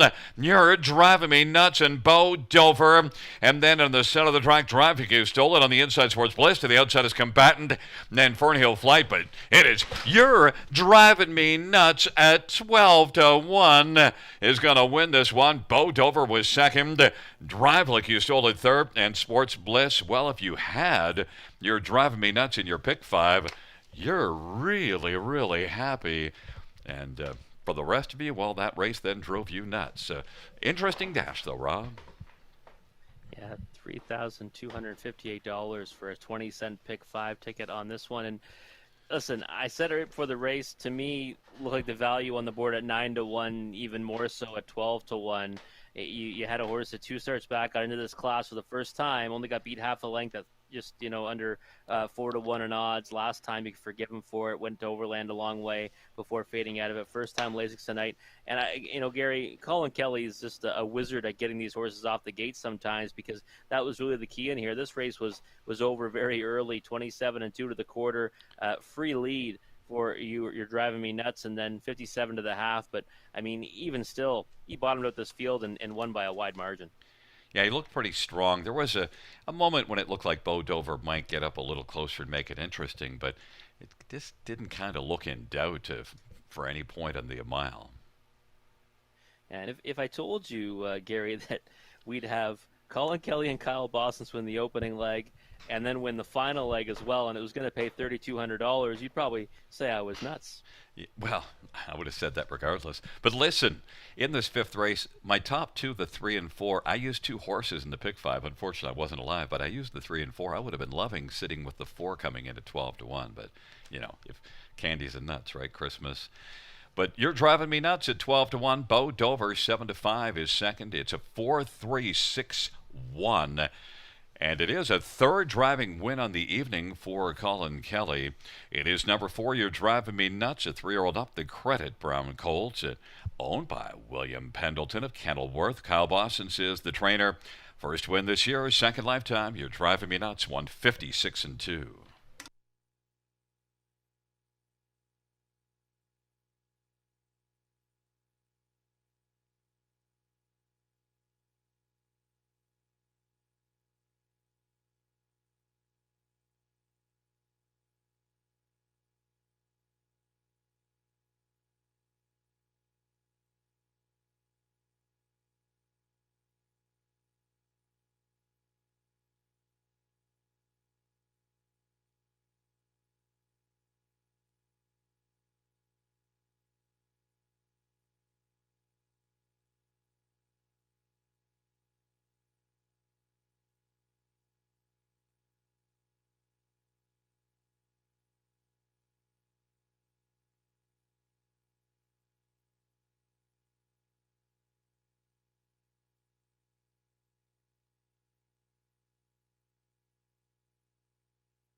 The fifth race payouts, number 4, You're Driving Me Nuts, $27.30, $5.90 and $3, and 3 Bo Dover, 310, 256. Drive Like You Stole It, $2.90. $2 exactor is $64.10. Try, $145.50. Superfecta, $638.05.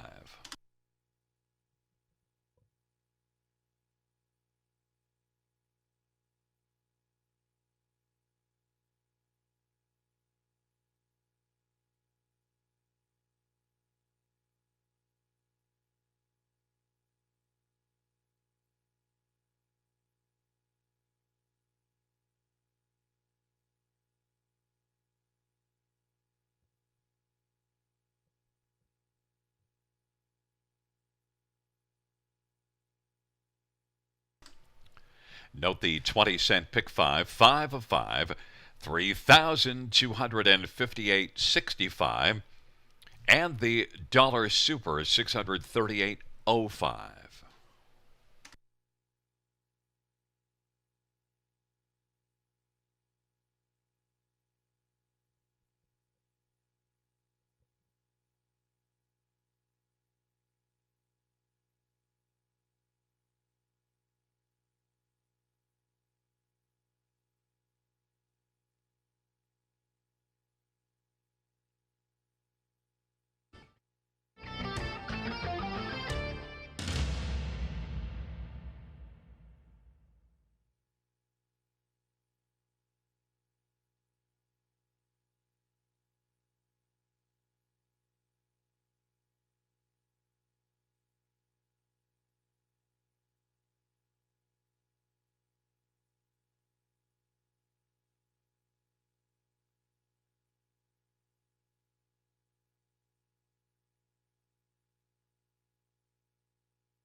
The fifth race sort of finished from the top, 452, 1 scratch, 3-6. That's 4052, 1 scratch, 3-6.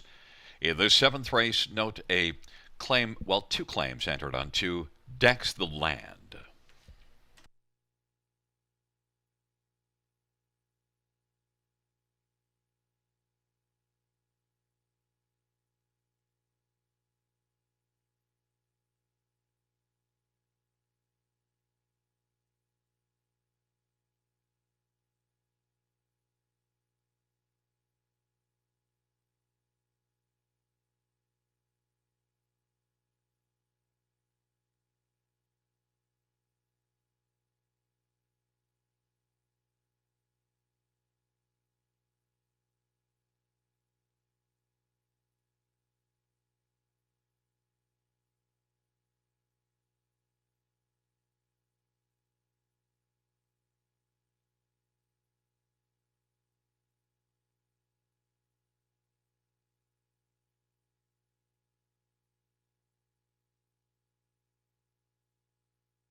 Congratulations if you had that pick 5 on You're Driving Me Nuts. It paid absolutely huge. And now here in the final leg of the pick 4, got some big payoffs again. Even on the favorite, Serenity Cruise right now, who stands at 2-5, over $500 to 20-cent pick 4 ticket.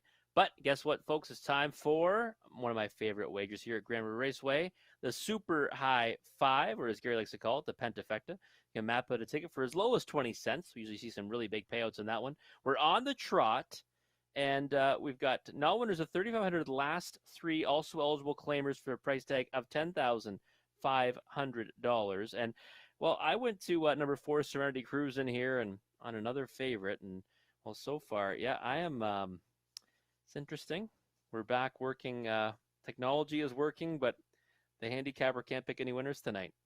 0 for 5 on the card. Oh my lord! You're gonna tell them to silence me again, but hopefully we can get on the board here. Number 4, Serenity Cruise is the favorite, is my top selection. I think definitely figures in here. Had been racing at Mohawk Park in much tougher classes. Did try to move down into this class here. It was a judge's scratch on September the 10th, and I think will be very difficult to beat, especially if Scott Coulter can get this one out to the lead. Just really has a big class edge over this group, and should be able to get the job done. Has been racing against the Angry Eyes, Teddy's Little Angel, Free Willy Hanover, all horses that would take a ton of support in here. So my top selection for sure, number 4, Serenity Cruise. And for second, I do like number 1, Missy's Magic Man. We saw this one, big turnaround in form last time for this gelding. Has been having a downward year after winning 12 of 20 last season, hitting the board in 17 of those starts. And this year hasn't had the same success, but I thought that his last start, September the 10th, when he was a winner here at Grand River, in a similar class, is a step in the right direction. Now pole position to work from. Missy's Magic Man should get spotted well off the gate and should have a chance in here. I think the price of 14-1 is a big time overlay on this 14-time winner. Number 2, Red Hot Torch, another one that gets to work from a good post. Had the rail last time in a tougher class here. Ended up finishing 6th after an inside trip. That was against Power and Grace, though. was a winner in easier class at Georgian Downs 2-back, and I think this is kind of middle ground for this son of Angus Hall, and the nice post to work from might be able to propel him to a spot on the high 5 ticket. Big number right now, 21-1, and if you do follow my selections here at Greener, I like to keep to the inside in these pentafecta wagers. Number 3, Polar Hall, another one that I think has a chance to hit the board in here, and it really hasn't done much wrong this season. It's hit the board with frequency. 8 out of 17 on the year. Nice price, 10-1 on that one. Number 6, Heineken Sealster, another one that might be able to get on the price on the board at a decent price, but right now taking support at 5-1, much lower than I expected. But I think one you have to consider in that super high 5 wager. But for me, I'm going to stick with Serenity Cruise on top and spread out after that. Start mapping your tickets out now. You've got just a couple minutes of post time. We'll come back and talk about it more, though, with Gary Guy after the post break.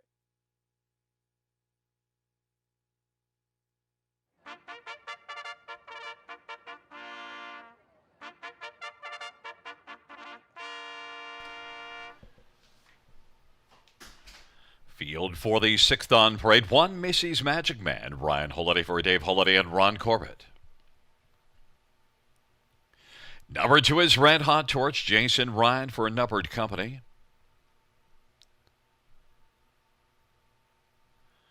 And 3 is Polar Hall. Bruce Richardson for Kevin Davidson. Number 4, Serenity Cruise. Scott Gulliver, Don Lindsay, and Jeff Barr and Bernie Barr. Number 5, You Can't Have It. Colin Kelly for Ron Waples Jr., Dr. Sheila Atmore. Number 6, Heineken Sealter. Travis Henry for Don Lindsay and Glenn Lindsay. And number 7 is Tamil Riggs. Mark Hetzel drives and trains and owns. And number 8, Wish You'd Tell Me, Austin Surrey for Mitchell Tierney and Triple S Equine. Field of 8, race number 6.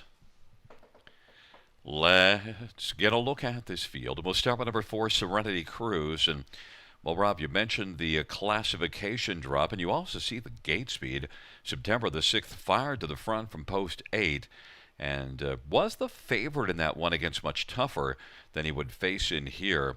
So Serenity Cruise, you'd have to think would have to be the favorite in here. Yeah, that race did tail off in the going, but still it was a solid enough effort to think that Serenity Cruise would love this spot.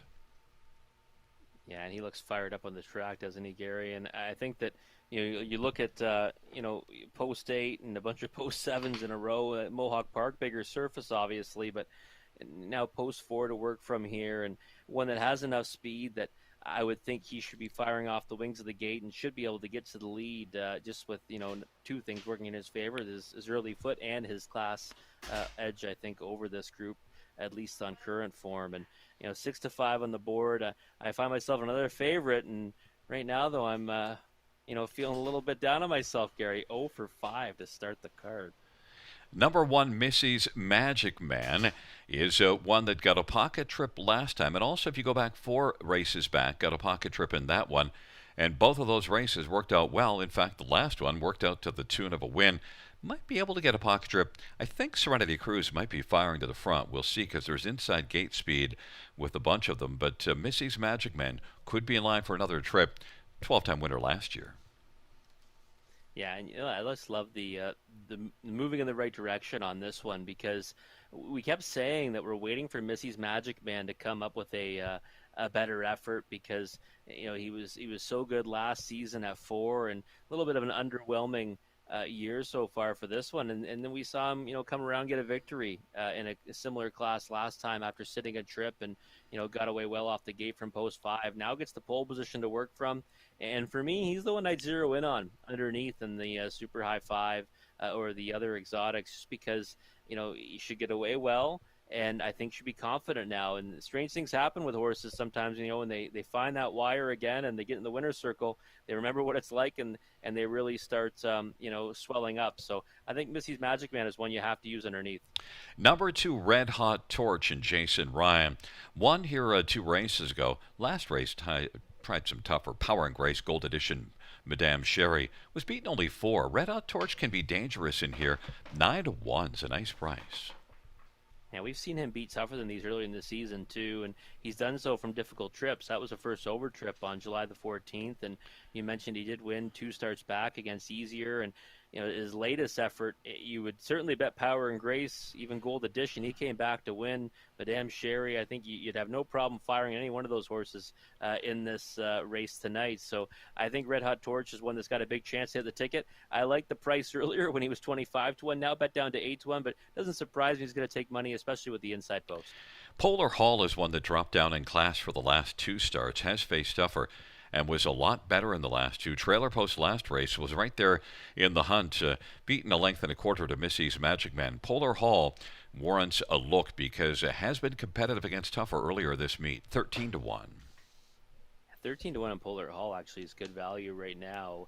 We've seen this horse race with consistency at the preferred level, and whenever he gets an inside post, he usually gets spotted well, and I think we'll probably see that from him tonight. Even if he just maintains his position off the gate, he should be in a good spot, and one that I would not leave off my super high 5 ticket, that's for sure. And the one that we should also touch on, because Ken Middleton used this one for second, was 6 Heineken Sealster. Dropped down last race and raced better, beaten 3 lengths, was right in behind Polar Hall, finishing 4th. Heineken Sealster is currently on the board at 7-1. Yeah, stablemate of our favorite right now, and Heineken Sealster is one that I looked at and said, you've got to have this one on the bottom end of your super high 5. Thought he might be a bit of a price with the outside post of post 6 in here, but taking supporter 8-1, and really he should. He's hit the board in 6 of 18, and he's picked up a share in a lot of races too. It's one thing we don't really see in that top 3 record. He's finished 4th and 5th a lot, which for our super high 5 bet matters significantly. So Heineken Sealster, one that I certainly won't be leaving off the bottom end of my super high 5. Well, number 4, Serenity Cruise. We both have this one on top as you try to prevent yourself from pitching a no-hitter here this evening. You're through 5 innings without a hit. Serenity Cruise, 4-5 on the board. It's a field of 8. Missy's Magic Man, Red Hot Torch, and Polar Hall on the inside on the center. Serenity Cruise, and You Can't Have It to the outside. Heineken Sealster, Temple Riggs, and Wish You'd Tell Me. Field of 8, race number 6. Here they come.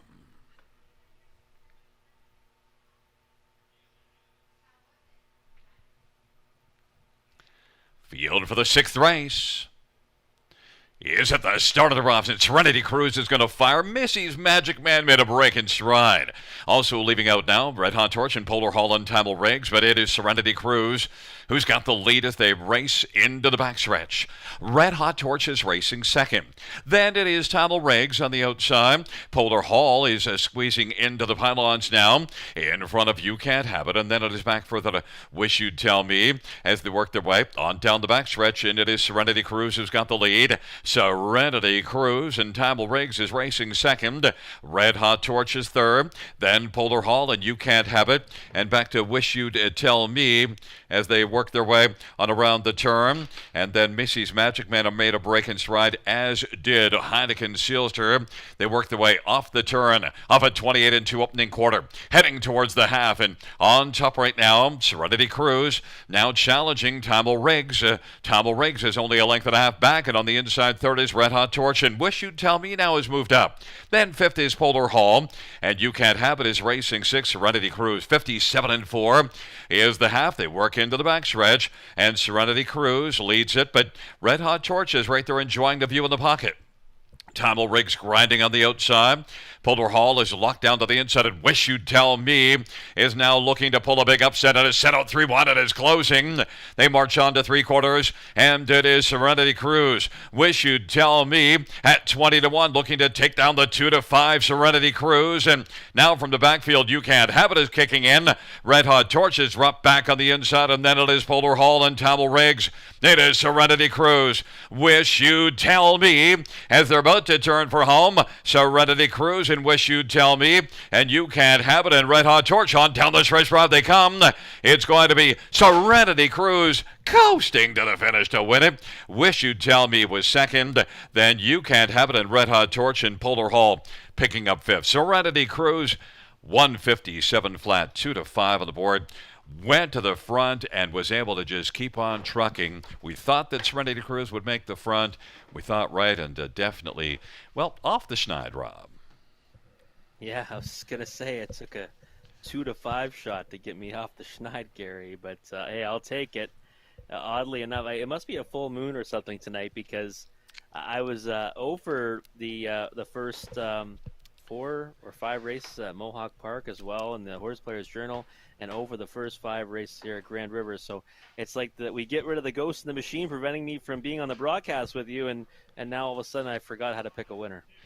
Well, you just remembered because there is a Serenity Cruise, and it was a cruising effort for Serenity Cruise. The class drop, as long as Serenity Cruise was able to just motor out the way that you would expect, he was going to kind of own the race, and that's what he did.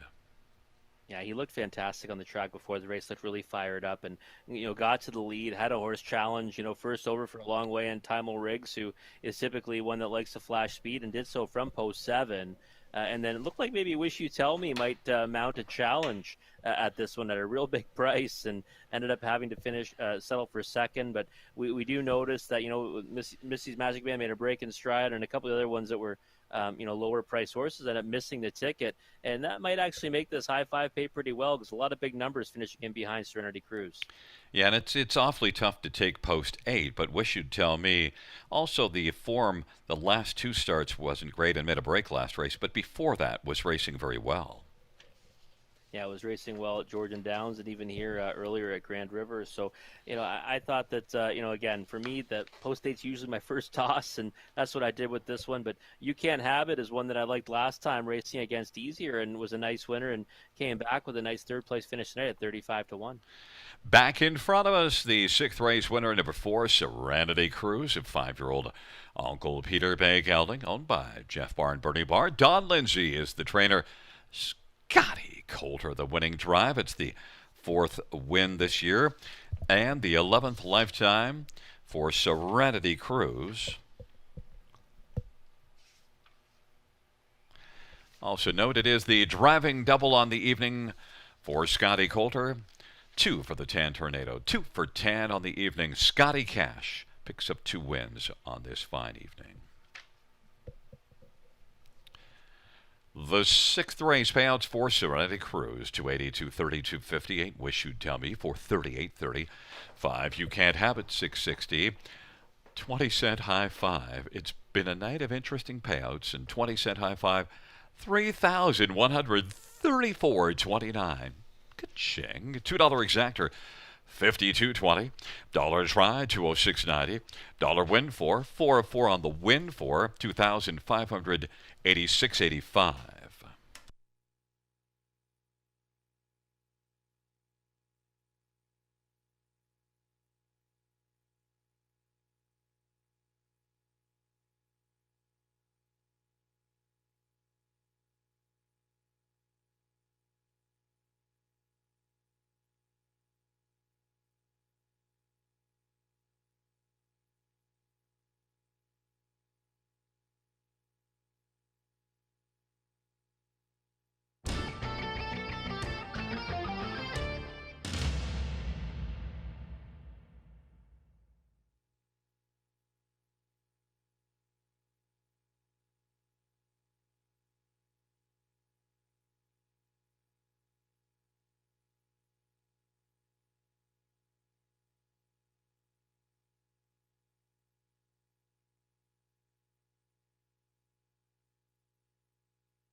Fans note in race number 8, number 6 Mostly Dally, a claim header. Claim header 6 Mostly Dally in the 8th.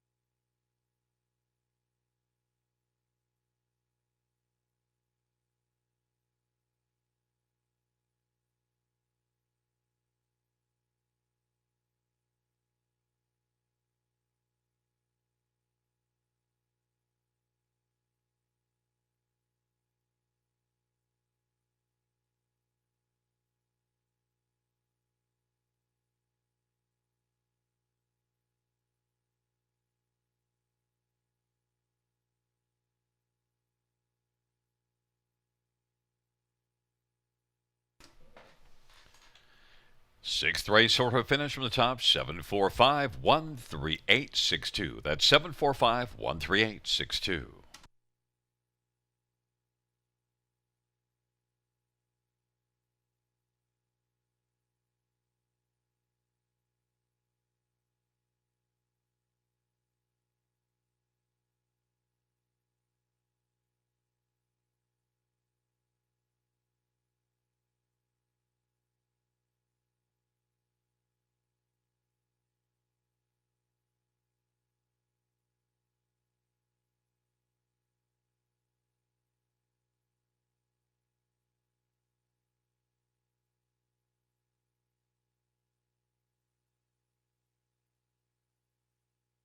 All right, well, Serenity Cruise, a dominant winner in race 6, and someone out there with that high 5 ticket must be really happy. Not often you see a 2 to 5 shot win and a high 5 pay more than $3,000 for 20 cents. Just a wild payoff. So congratulations if you were the lucky ticket holder of that pentafecta. Well, we're going to go to race number 7. It's the start of the late pick 4, and a race that I think looks, a little bit wide open. Filly Mares Claimers, $7,000 is the price tag. The condition on the race is non-winners of 1,500 last 5. So it's a condition claiming event. And I went to number 2, Dex the Land, one that I went to last time as well on September the 13th. And from the 4-hole got away 3rd and really couldn't mount a charge against Diamonds or Twine, who was a dominant winner on that occasion. And Northern Prima as well turned in a good effort in the 2-hole and finished 2nd. And neither one of those two are in this class this time around. And I think Dex the Land, before that, racing in that $8,500 claimer here, an open $8,500 claimer. So always coming from an open claimer to a condition claimer is something you want to watch for. And that's what she did last time. Now, better post to work from. I think 4 to 1 on the board right now on Dex the Land is a monstrous price. And I'd be shocked if she stays there. Scott Coulter will be looking for his hat trick now after winning his 2nd on the card just now aboard Serenity Cruise. So I'm on Dex the Land in here. I think with those two rivals not in here this time around, should be tough to beat if she can get away well off the gate from post 2. Number 1, Scottish Mock, one that I did put in the 2nd spot. And right now, 18 to 1 on the board. Surprised to see that as well. Kev Middleton actually gave this one the nod on top. Every other handicapper put this one in the 2nd spot. And, rail to work from. Racing at Flamborough last 2, open claimer 2 starts back, and I would even say tougher company at Georgian Downs before that. So I think this mare should like the move to Grand River Raceway. Rail control should be able to get away well enough off the gates. It does show a break, I see, in the early stages a little while back, but I think if she just gets away off the gate well enough, she's got a chance to land somewhere on the ticket, somewhere hopefully high up at 16 to 1. Number 3, War Diamond.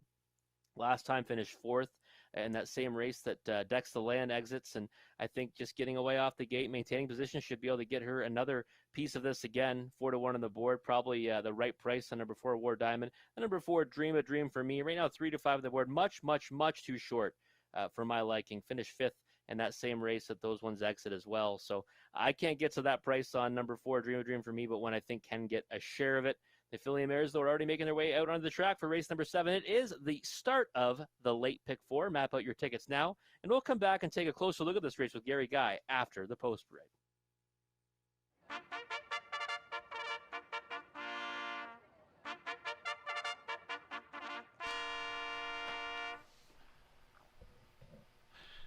Field for the 7th on parade. 1 Scottish Mock. Drew Neal for Daniel Meade. There is 2 Dex the Land. Scott Culver, Sheldon Rose. Number 3 War Diamond. George Ketros for Mary Ketros. 4 is Dream a Dream for me. Nick Stewart for Bernard Wills. 5 is Lady Oxford. Austin Sorry for Gino Toscani. Number 6 is L'Argent Lucy. Travis Cullen for Catherine Cochran and Stephen Bestard. And there is 1 Scottish Mock. Drew Neal for Daniel Meade. Well, let's get a look at this field. And, well, it is a bunch of fillies and mares, but the bottom level class, winners under. And so you don't get a lot in the way of form, Rob. In fact, only 1 horse in this field has a win this year, and that's the 4 Dream a Dream for me. And that was here, but that was back in the middle of July. But Dex the Land has 2 claims in, 5-2 on the board, and the last race was better, so a race to build on off that last race, and does show some gate speed. Went to the front here 3 races ago, August the 6th, and good measuring stick, 56-3. If she could repeat that speed, I think she'd be in great shape here in this spot. I think so too, and I liked her last time, and really what happened was she got away third off the gate, and just the top 2 finishers too much for her, and it's always a positive sign when either one of those 2 are back in here this time around. And I'd say that the class overall has come up softer, right? And you look and say, well, she hasn't hit the top 2 in 13 starts this season. Well, this is a pretty soft group, and last time was the softest she's faced all year, and now I think you can even top that this time around. So 3-1 on the board on Dex the Land. You've got Scott Coulter on the bike. He's got 2 wins so far, just won the race before, and I think from a better post tonight, we should see her firing out of there, and hopefully doesn't get away in the 3-hole again. Number 1 Scottish Mock was up the tote board a while back, but has dropped all the way down to 2-1 on the board, and there's Drew Neal giving this one a fairly healthy score down. The last race tired on the sloppy track, but the 2 previous starts, well, the 3 previous starts were not bad. No, not at all. And 2 starts back, that's against Open Claiming Company. So you look at that race and say, well, that's Dry Creek Image would be a massive favorite on here. I'd say so would Fly Santana as well. So you look at the competition in there, and it matches up well. Miss Brampton Beast before that. You just go down this one's lines, and you say, well, any one of those horses would probably be one that would take support in here and be very difficult to beat. So I think if Scottish Mock can get off the gate well enough, she's got a big chance. And I was getting really excited about the price earlier, not so much right now at 2-1. Number 3 War Diamond. One thing I noted or have noticed is a bit of a lag in between that last start. So had been off 23 days between starts, and War Diamond now comes back 7 days later. And, maybe tired a little bit in the late going. It was a decent effort here last time out. War Diamond could be better in this spot today. Yeah, we've seen so many times horses that get back on that regular rotation. It really does wonders for them. Probably needed the latest effort, finished 4th, and wasn't really too far off of Dex the Land. In fact, they hit the wire, pretty much together. So, you see 2-1 versus 3-1. Now 6-5 on War Diamond, so I'll go back to Dex the Land as being the value. But I just think that War Diamond is one that has a chance in here. I do prefer though the post assignments for the 2 on the inside of her. Number 4, Dream a Dream for me, the only one in this field to have a win this year, won here, and it was a front end win, July the 19th. It'd be interesting if Dream a Dream for me was to try it off the front end. I'm not sure that's the way it's going to unfold, but this is a very wide open dash, and I'd be wanting to shop for a price because I really wouldn't want to take the favorite of any of these 6 because they're all in this class for a reason.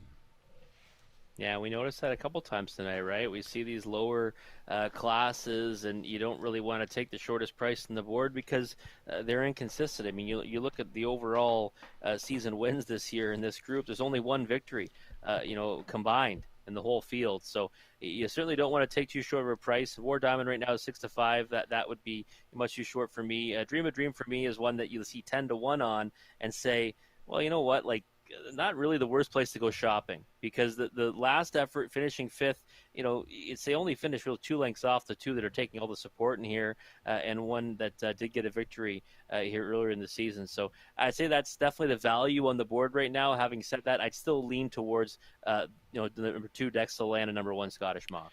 Well, Dex the Land has the two claims in Dex the Land and Scotty Coulter, and Scotty's already looking. He's got 2 wins on the evening. He's looking for a third. Lady Oxford. It is a first start for Gino Toscani with Lady Oxford, and Austin Sorey's been having a good year, and also this one's only had 5 starts in the year, so has an excuse to maybe get a little bit more fit. But the one problem is the last race was August the 23rd. Yeah, a long time between starts, and I've pretty sure Gino Toscani actually had this horse earlier in her career, maybe at the start of her career. So sometimes things come full circle, and she's one that has had some decent success on the B tracks. In her racing career, she's got 12 lifetime victories and just won over her last 29 starts. So obviously it's been a while between drinks for this one, but 8-1 on the board. She's taken steady support for a horse with post 5 and not much form so far this season. Well, we've been watching the tote board to kind of bop around, but it looks like the players are kind of settled that it's one of the inside 3, because War Diamond is 9-5 on the board, Scottish Mock on the inside at 2-1, and Dex the Land at 2-1. But Rob and I are both on to Dex the Land and Scotty Coulter in search of a third win on the evening, driving for trainer Sheldon Rose. Taking up position, Scottish Mock and Dex the Land to the inside. War Diamond, Dream a Dream for Me in the center. Lady Oxford and L'Argent Lucy on the outside. Field of 6, race number 7. It is post time. Here they come. Giddy up.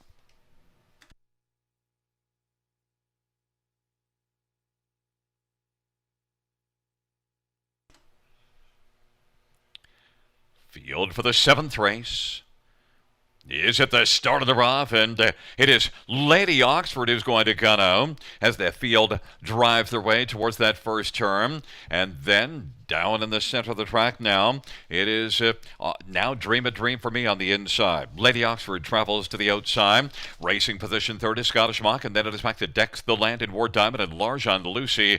But Dream a Dream for Me, and Nick Stewart has the lead. Lady Oxford is racing, filling the pocket. Scottish Mock is 3rd. Dex the Land is 4th, and then War Diamond and L'Argent Lucy, 28-1 the opening quarter. Dream a Dream for Me is 5-1 on the board. Lady Oxford at 10-1 sits the pocket. Then Scottish Mock is racing 3rd. Dex the Land positioned 4th in front of War Diamond and L'Argent Lucy. It's Dream a Dream for Me with the lead as the field works their way off the turn and rolls on towards us off that 28-1 opening quarter. It is Dream a Dream for Me looking for that second panel breather, and Lady Oxford is up tight nose to helmet in the pocket. Scottish Mock is racing 3rd. 58-3 the halftime. 30-2 second panel, and then racing 4th is Dex the Land as they work into the backstretch. Then it is back to War Diamond and L'Argent Lucy, but it's still Dream a Dream for Me. Dream a Dream for Me, and Nick Stewart leads it, and now Dex the Land is popped to the outside and is moving rapidly, charging first over as they work their way on towards 3/4, and it is Dream a Dream for Me who leads at a length and a half. Lady Oxford's been getting the trip.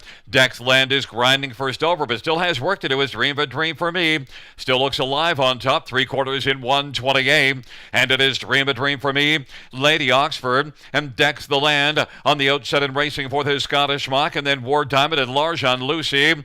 It is Dream a Dream for Me as they come on to the finish. Dream a Dream for Me wins it. Lady Oxford was second, then it was Dex the Land and War Diamond, 158-1. Dream a Dream for Me. Rob, it might have been just as simple as taking the only horse that had a win this year and going to town on Dream a Dream for Me.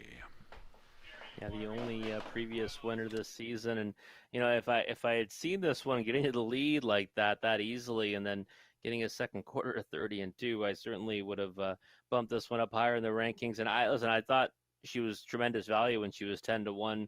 She got hammered down to 5-1 after that, so others must have thought the same. And Dream a Dream for Me, and nice effort on the front end. And Dex the Land ended up coming first over, and we said we didn't want to see her get away in the 3 hole again, and ended up getting away in a similar spot again, having to come first over. And I did not like her chances at that point. I wanted to see her, at least in the top two positions off the gate, and just didn't have the gate speed to do it. And note there is an inquiry on number 2, Decks the Land, and a possible pylon violation. The inquiry pertains to 2, Decks the Land. The other key, of course, Dream a Dream for Me was able to fire to the front, and that was the tactics of that lone win this year, Dream a Dream for Me, and Nick Stewart able to grab the lead. Yeah, definitely. That was the race was kind of over, I'd say, at the half. I mean, Lady Oxford, did sit a nice 2-hole trip, got off the gate really well, from post 5, and nice, I would say, nice effort in the right direction for that mare, anyways, to finish second at 10-1. But yeah, Dream a Dream for Me. If someone had told me, yeah, she's going to be on the engine of the quarter in 28-1, then get the half 58-3, I would have said she'd be pretty difficult to beat. It is a 4-5-2-3 in race number 7, and the inquiry pertains to number 2, Decks the Land, and a possible pylon violation. Coming back in front of us is number 4, Dream a Dream for Me, a 4-year-old Better Than Shetter Bay mare,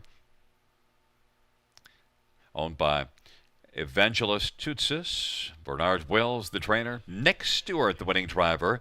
Second win this year, 6th lifetime, 158-1.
Fans note the judge's ruling that number 2, Decks the Land, did go inside of 2 consecutive pylons. However, the judge's ruling 2, Decks the Land, was forced inside of the pylons by 3, War Diamond.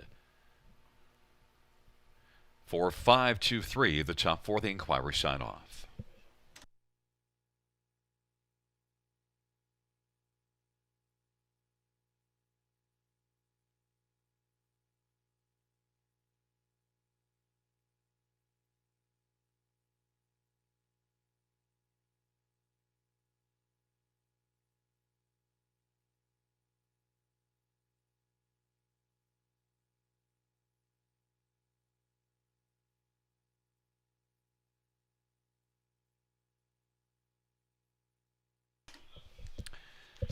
The 7th race payouts for Dream a Dream for Me, $12, $530, $260.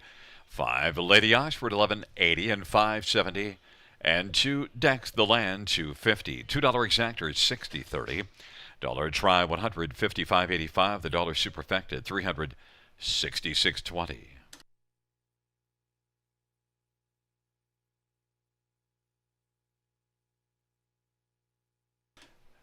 Note the dollar pick 3 pays $212.65.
the seventh race order of finish from the top is at 5-3-4-1-2-6. That is 5-3-4-1-2-6. Note the claim of number 2, Dex the Land. The new trainer will be Gerard Demers. In the eighth race, note a claim entered 6, Mostly Dally.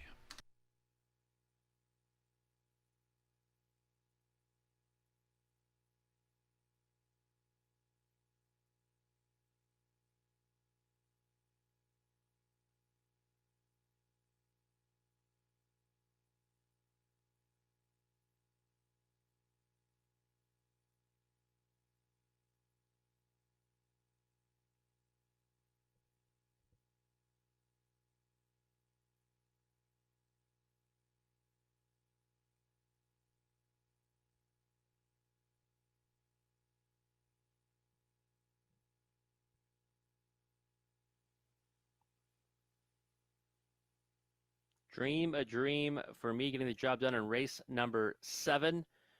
Gonna have to finish strong here, folks. We got 3 races left to do it. In race 8, now we got Filly and Mares Claimers. $7,000 is the price tag. It's a winners over group, so the opposite of what we saw last race for horses that have won more than $1,499 in their last 5. And I couldn't go against one in here, number 3, If You Knew Susie. And I'm even more happy that I'm on her tonight because we've seen the connections of Colin Kelly and Kyle Boston's already hit the winner's circle twice this evening. And If You Knew Susie was racing an $8,500 claiming handicap last time, finished 4th, beating 5 lengths to Erica Shadow, and now does move into a winners over group, but it's a price tag of $7,000. So big time class relief for If You Knew Susie tonight, and one that we've seen she's at her best when she blasts off the gate and from post reader night. And Colin Kelly's found the front quite a few times this evening. I think we're going to see that from her in here, 4 to 5 on the board, and I think that she warrants that kind of respect, if not more, to be perfectly honest, against this group. She's my top pick with a bullet. Number 5, As Brave as My Mama, is one that I put in for second. Has been racing in a $8,500 claiming handicap race at Flamborough Downs, and each of her last 2 now gets back to a $7,000 level. And it's a winners over class, but you look at her form this season, she's hit the board in 7 to 15. I think that she is a logical horse to use underneath in here. Number 7, Rhythm Sealster, nice winner, 2 starts back here at Grand River, finished 3rd last time. This post 7 is going to be a difficult spot to navigate for this one. 11 to 1 on the board. Number 1, V Breeze, coming in from Leamington, and gets that rail control to work from 25 to 1 on the board, and maybe one that can get a piece of it, especially if she can bust out of there and get away well from that pole position. Big price right now, 25 to 1, worth using on the bottom end of the exotics. But the Filly and Mares are already coming out onto the track, and we'll take a closer look at this race with Gary Guy after the post break.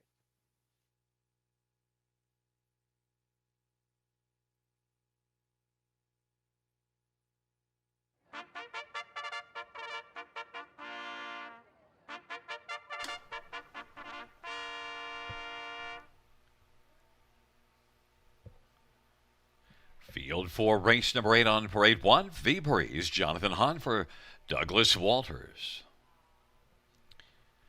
Number 2 is Kahlua Morning, Nick Stewart for Michael Stamp and Janet Larcombe. Number 3 is If You Knew Susie, Colin Kelly for Kyle Bossens and Daryl Nibbeking. And 4 is Lily's Penelope, Scott Coulter for Sheldon Rose.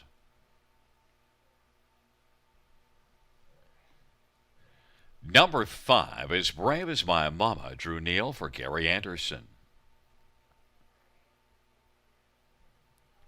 Number 6, Mostly Dally, Travis Cullen for Bud Sinclair and Lisa DeRoche and Craig Parrott, claim entered. And number 7 is Rhythm Sealster, Jason Ryan for Graham Burgess. Field of 7, race number 8. Well, let's get a look at this field. And well, Rob, we both have number 3, If You Knew Susie, and is dropping in class. And this one you do see. The last time this one won was above this class, 8,500 claiming. And in fact, If You Knew Susie, I think in this spot, a proven winner, should bounce back and really be very effective.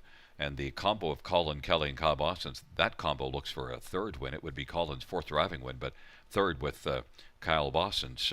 If you knew Susie, even money, likely to stay the favorite. I would think so. And Kyle Boston's horses have looked fantastic tonight, and Colin Kelly's gotten the two winners they've had so far off the gates very well. And I think we're going to see that from If You Knew Susie in here. Getting back to this level is really going to be the key, I think, for this one's success. When you look at the claiming handicap ranks that she was racing in last time, you got Erica Shadow in there, and that one was obviously racing really well at that level, and Artistic Meadow, even 3 starts back, is another one that's been racing, at the top of her game. So I just think that the class relief is going to be the key, as well as that early foot off the gate, which I think we'll see in here. And we haven't always seen from If You Knew Susie, but this looks like a great spot for her to find the front again. And then the winner's circle, 6-5 on the board, no surprise there. Number 5 is Brave as My Mama, is also dropping down after a couple tries against Tougher, and actually was competitive, third beaten 2 against Tougher 2 races ago. Should fire back up at this level. Yeah, I think so. The last 2 were against, I'd say, even much tougher, and finished third in that race 2 back. And when you get down to the $7,000 range, it is winners over, but it's not as tough as what she's been facing in her last 2. And when you look at her season stats, she's got 2 wins, but she's hit the board in 7 of those outings, and she's been a useful type. And 6-1 on the board right now, I think that's an overlay on As Brave as My Mama, because she's got enough tactical speed that she might be able to get away well off the gate. But if not, I've also seen her race pretty well off the helmet.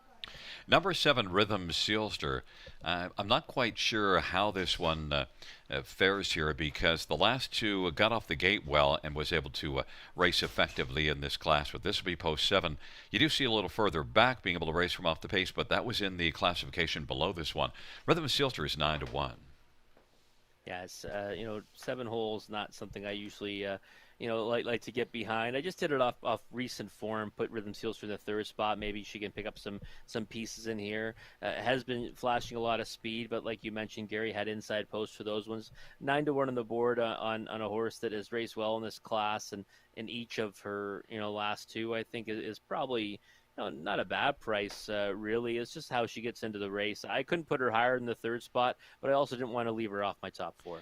Number 1, V Breeze, is a horse that might outrace the odds, and one that, has gate speed, inside post position, wired a field at Leamington, the 7 claiming under back 3 races ago, but then a straight to 7 claimer last race at Leamington and was second and got a pocket trip. V Breeze probably shouldn't be 19-1.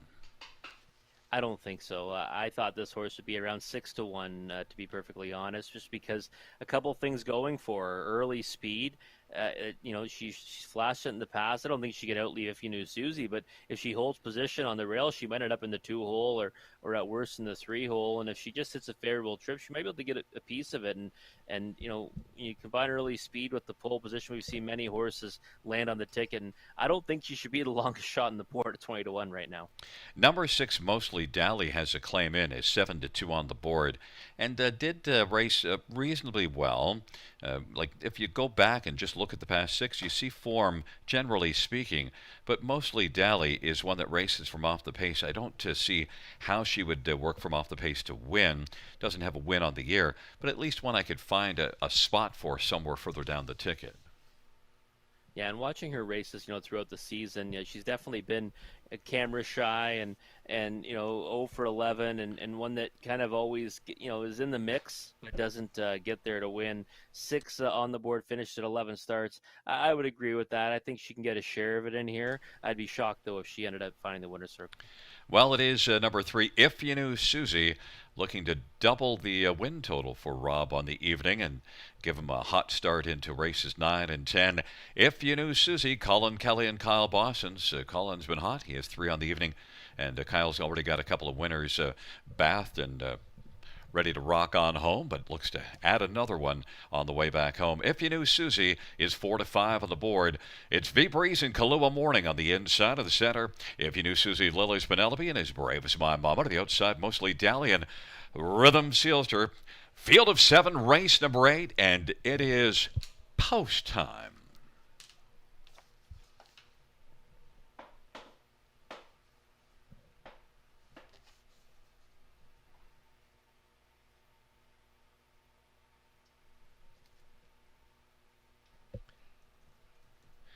Field 4, race number 8 is at the start, and they're off. And it is V Breeze on the inside who leaves well with If You Knew Susie. V Breeze and If You Knew Susie. If You Knew Susie wants to come on and point to the lead. And V Breeze will now be filling the pocket. As Brave as My Mama's third. Kahlua Morning is racing fourth. And then Lily's Penelope, Mostly Dally, and Rhythm Sealster is trailing the field. If You Knew Susie. The 1-2 favorites got the lead. V Breeze at 20-1 is breezing along in second, as Brave as My Mama third. Then it is back to Kahlua Morning and Lily's Penelope and Mostly Dally and Rhythm Sealster, 28-1 the opening quarter, and they work around the turn. If You Knew Susie leads as they race off the turn heading towards the half, and that is V Breeze enjoying the view in the pocket. And as Brave as My Mama is forwardly placed third. Then Kahlua Morning is racing positioned fourth, and then popping to the outside, Lily's Penelope in front of Mostly Dally, and Rhythm Sealster is trailing the field. On they head up to the half, 57-4 halftime, 29-3 second panel, and on into the backstretch they go. If You Knew Susie continues to march gamely, as Brave as My Mama now on the outside looking to take over second and has done so. V Breeze on the inside is third. Lily's Penelope on the outside is racing fourth, and then it is Kahlua Morning and back to Mostly Dally and Rhythm Sealster. They race on to three quarters, and it is If You Knew Susie who's got the front. If You Knew Susie, as Brave as My Mama, V Breeze, and then Lily's Penelope and Kahlua Morning, but it is still If You Knew Susie as they race on towards the top of the stretch of three quarters, 126-4. If You Knew Susie, getting a little urging from Colin Kelly to keep on going, leads it by a length and a half, and now stepping to the outside comes his Brave as My Mama, but If You Knew Susie is brave to the finish and wins it, as Brave as My Mama was second. Mostly Dally came on late to pick up third, and Lily's Penelope was fourth, 156-4.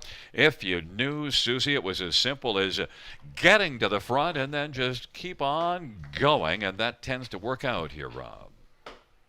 Yeah, definitely. And If You Knew Susie, it was it looked like a pretty hard-working effort for Colin Kelly, though. He had to get busy down the backside there. Like he wanted her to take the bit back and stay on the iron coming for home there, and under some urging for sure, but still not really ever concerned. I don't think she won comfortably, I'd say, at the wire, but Colin Kelly certainly wanted to keep her attention. As brave as my mom, it turned out a good effort to be second, really, and ended up getting around V Breeze, who got that perfect trip I was looking for. They had the ticket at a big price, just couldn't really stay with these ones down the backside. And then Mostly Dally was at least didn't leave, got away second last, but then was able to close into it and finish third.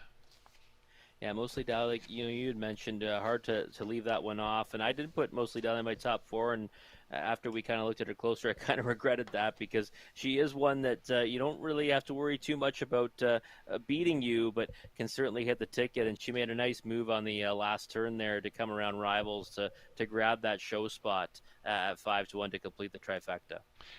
And Lily's Penelope at 13-1 is fourth, so it's a 3-5-6-4. Wheeling back in front of us is number 3. If You Knew Susie. If You Knew Susie is a 6-year-old Yankee Cruiser Bay mare, a little bit Daryl Newbigging, trained by Kyle Boston's his third on the evening. The 4th winning drive for Colin Kelly on the night, and it's the 5th win of the year, 16th lifetime. If You Knew Susie in 156-4.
Eighth race payouts, 3 if you knew Susie, $3 to 42.10.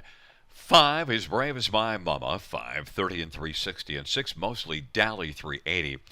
$2 exactor, $12 dollar try, $20.95. Superfecta, $75.40.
Eighth race, sort of finish from the top, 5714236. That's 5714236.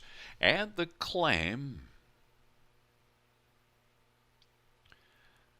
of number 6, mostly Dally, the new owner and trainer, Cameron McQueen.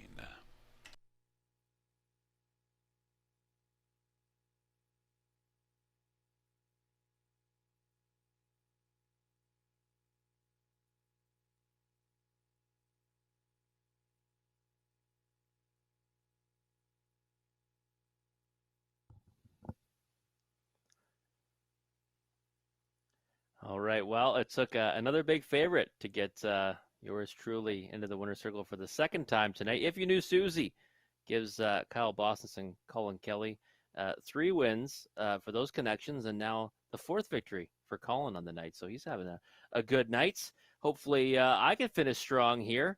Time flies when you're having fun. I mean, tonight's been a little bit tough sledding, but we still had fun tonight. So it's late double time. And your last chance to play that multi-leg wager. And we got Horse and Geldings claimers, $15,000 for non-winners of 20,000 life. And well, I'm going back to when I've been on over and over again.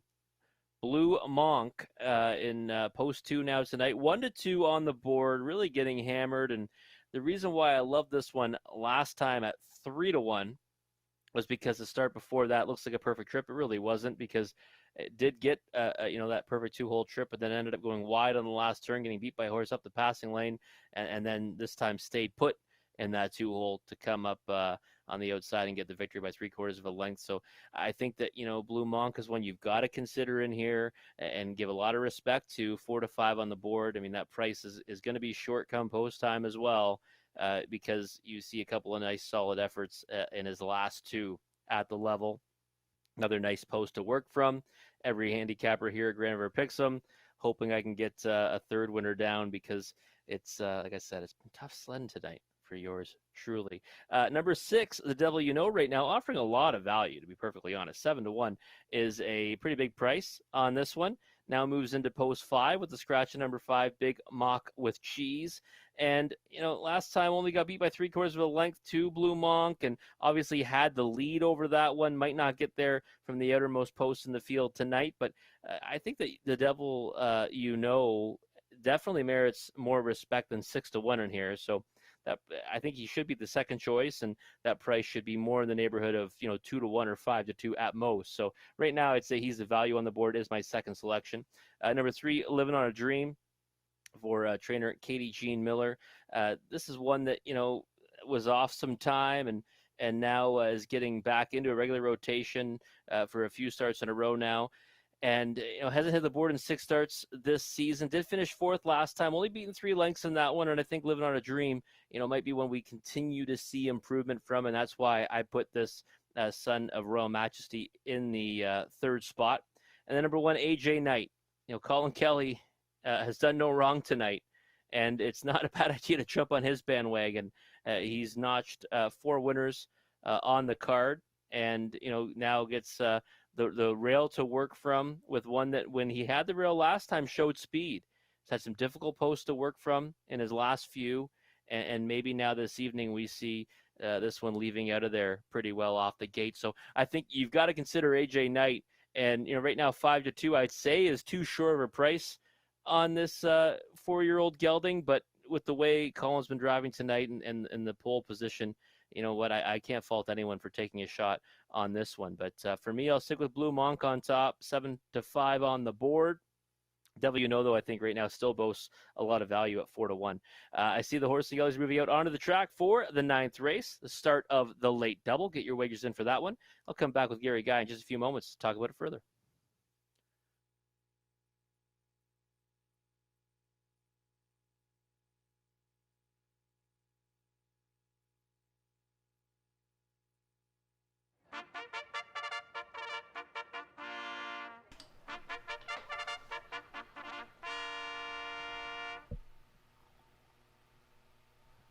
Field for the 9th race on parade. 1, AJ Knight, Colin Kelly for Greg Campbell and Angelo DeLellis.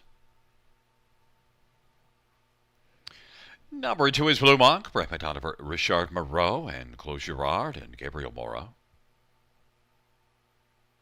3 is Living on a Dream, Travis Cullen for Katie Jean Miller and Travis Forbes. Number 4, Grugrux King, Nick Stewart for Jeremy Brewer and Jack Racing. And number 6, The Devil You Know, Austin Sorry for Gary Bishop and Courtney Bishop and Leo Fleming and Bill Maines. Field of 5 for race number 9. Let's look at this field. And, well, Blue Monk is 1-2 on the board, and I think we had to expect that Blue Monk would be very solidly back. 9 top 2 finishes in 15 starts in the year. 1 here last time out in this class, and beat The Devil You Know. Now, beat The Devil You Know by only 3/4 of a length, so watch the tote board. If the gap is too far apart, maybe it's worth taking a shot, but Blue Monk likely to gun out and go to the front. Would you not think, Rob? I would think so, yeah. And at worst, you see this one sitting in the 2-hole, but yeah, should be pushing out for the lead into the first turn. And we've seen this one do that many times actually in his recent form, and his last couple, he's probably performed better out of the pocket. That two starts back actually was really impressive to only get beat a nose after getting sent wide on the last turn, and last time, winning by 3/4 of a length, and I think you hit the nail on the head. But now we just see that price march and actually shrivel right up now, 4-5 and 3-2 versus the 4-5 and 7-2 we saw a minute ago. But I do think Blue Monk is the one to beat, and will be forwardly placed again. Love the last two efforts, but the devil, if we see that price float up again, I think is worth a serious look in here. 8-5 though, I'd be looking for a bigger price than that, Gary. Well, the thing with the devil, did race against Tougher back this summer at Mohawk, and three of them didn't work out all that well. Although one wasn't too bad, that fifth place wasn't bad, but then had a third beaten a length and a quarter. That one came from off the pace. The devil, last time out tried it differently, fired out, and tried to wire the field and got picked up by Blue Monk. But the devil, at least is coming in off a sharp effort, 8-5. I'd like the devil, if you gave me 5-1, but I don't want 8-5. Yeah, 8-5 is, I would say, a little bit too short for me. I think if you get 3-1 or 4-1, maybe that might be in the right range as well. The thing about him for me is that he's versatile. We've seen him race from off the pace and do well. We've also seen him race on the engine. And when you're scratched down to a field of 5, he doesn't have a ton of ground to make up if he ever does just get away fifth off the gate, which, he could show speed actually, but Austin Story, has options on this one. And it'll be interesting to see how the race pans out. Number 3, Living on a Dream, Travis Cullen. This is one that's showing improvement. Was better last time out and beaten only 3 lengths. And look at one that was good last year as a 3-year-old in limited action. Hasn't fired yet as a 4-year-old, but maybe better things are to come now. Yeah, I agree. I think an improving type, and one that might not be too far away from finding the winner's circle. And it was off only 6 starts in this season, and is back in a regular rotation now for a few starts. I thought the last effort was a big time step in the right direction, and maybe we see that again tonight. I could only put him in the 3rd spot because I do think that Blue Monk and the Devil kind of stand out above the rest, but I think he can complete the trifecta and move on to better things maybe next time. And number 1, AJ Knight. One thing to note, the last 3 post positions weren't good, but go back to the one just before that. Had the inside post position and was beaten only half a length in 56-2. A pretty strong effort. Was 7-1 on that one. AJ Knight, now 9-1. Colin Kelly looks for a 5th win on the night. There might be the value play. I think so. 9-1, a horse that we've seen show speed from the rail before. We know that Colin Kelly likes to have horses on the point, or at least forwardly placed. And the last time he drove this one, only got beat a neck, in 3rd at this level when he was handled aggressively and was first over a long way. So I think AJ Knight's dangerous in here, especially if Blue Monk ever goes to the front and AJ Knight ever gets planted in the 2-hole. He could be a major threat. In the stretch. 9-1 on the board right now, AJ Knight. I would agree with you. That's the value right now.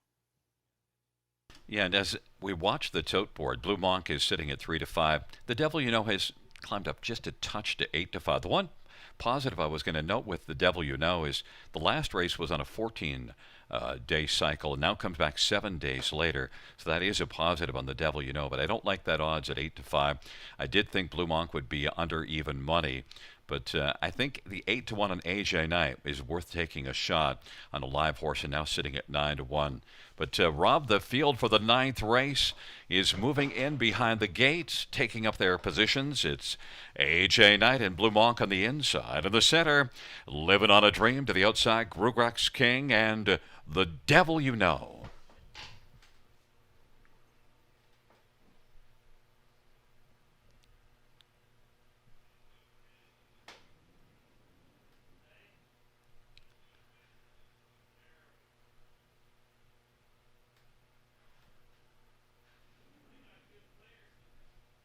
Field 4, race number 9, field of 5. Top of the stretch, here they come.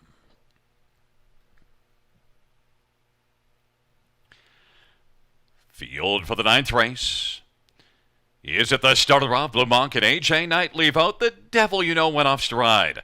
Living on a Dream is racing position third as they work their way on into the backstretch. And it is AJ Knight who's going to maintain the front. AJ Knight, Blue Monk, and then Living on a Dream. AJ Knight and Colin Kelly has got the front and leads it by 2. Blue Monk at 3 to 5 is going to have to work from the pocket. Living on a Dream is third. Grugrex King and the Devil You Know is well back after that early break. They work on around the turn. 27-2. AJ Knight and Colin Kelly now trying to rein this one in a bit and get a second panel breather as they work off the turn. Blue Monk racing second. Living on a Dream is third. And then it is Grugrex King. It's 1, 2, 3, 4. The top 4 positions as they race on up to the half of a 27-2 opening quarter. AJ Knight gets them to the half in 56-2.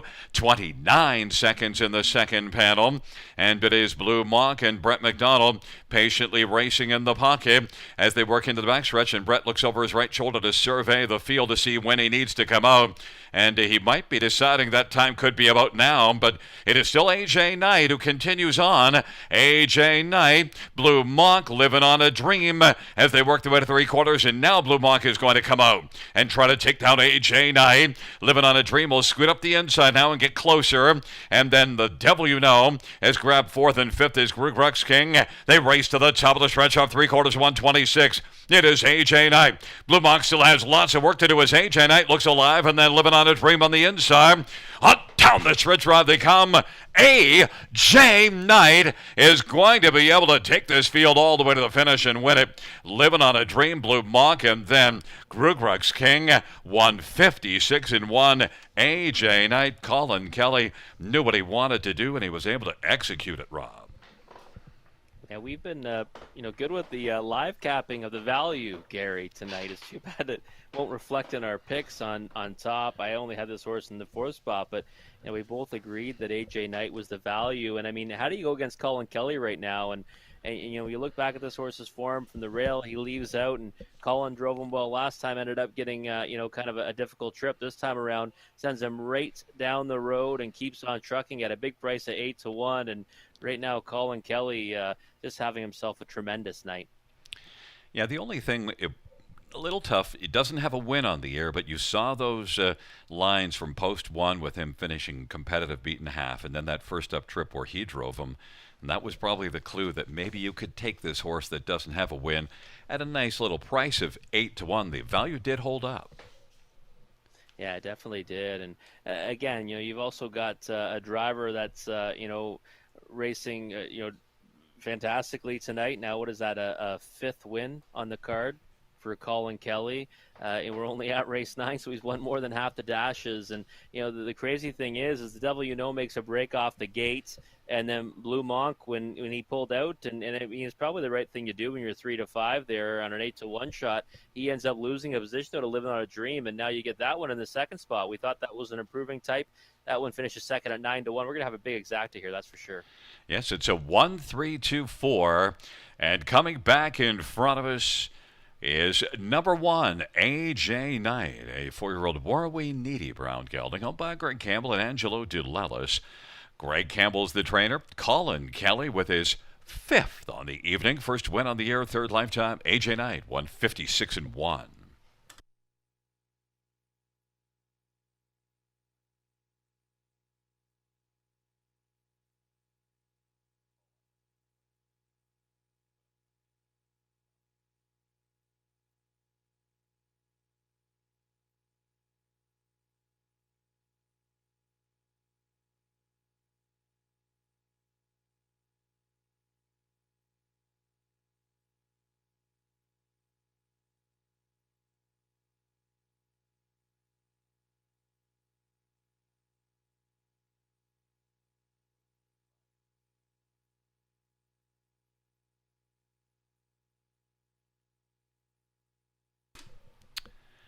Ninth race payouts. 1 AJ Knight, 1890, 690, 340.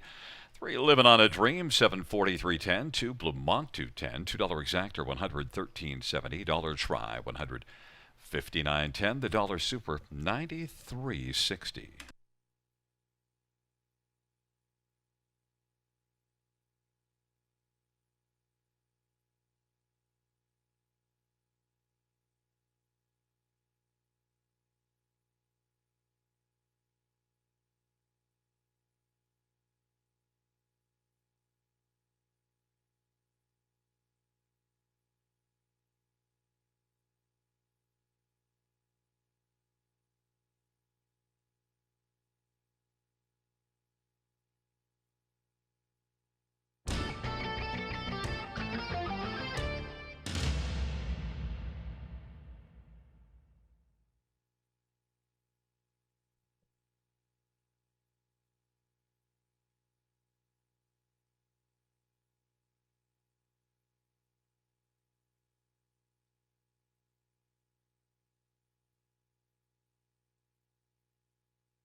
Ninth race, order finish from the top. 1, 3, 2, 4, scratch 5. That's 1, 3, 2, 4, scratch 5.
It's Colin Kelly's world tonight, folks, and we're just living in it. 5 wins on the card so far in 9 races.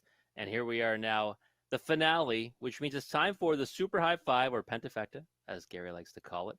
One of my favorite wagers here. And, maybe hopefully a chance for redemption for this guy, because just 2 winners on the card tonight. This is the preferred 3. It's our feature race. Nice way to send you home here for Horse and Geldings on the pace. And I went to number 2, St. Lad's Beat It. This is one that actually left off my top 5 on September 13th in this class.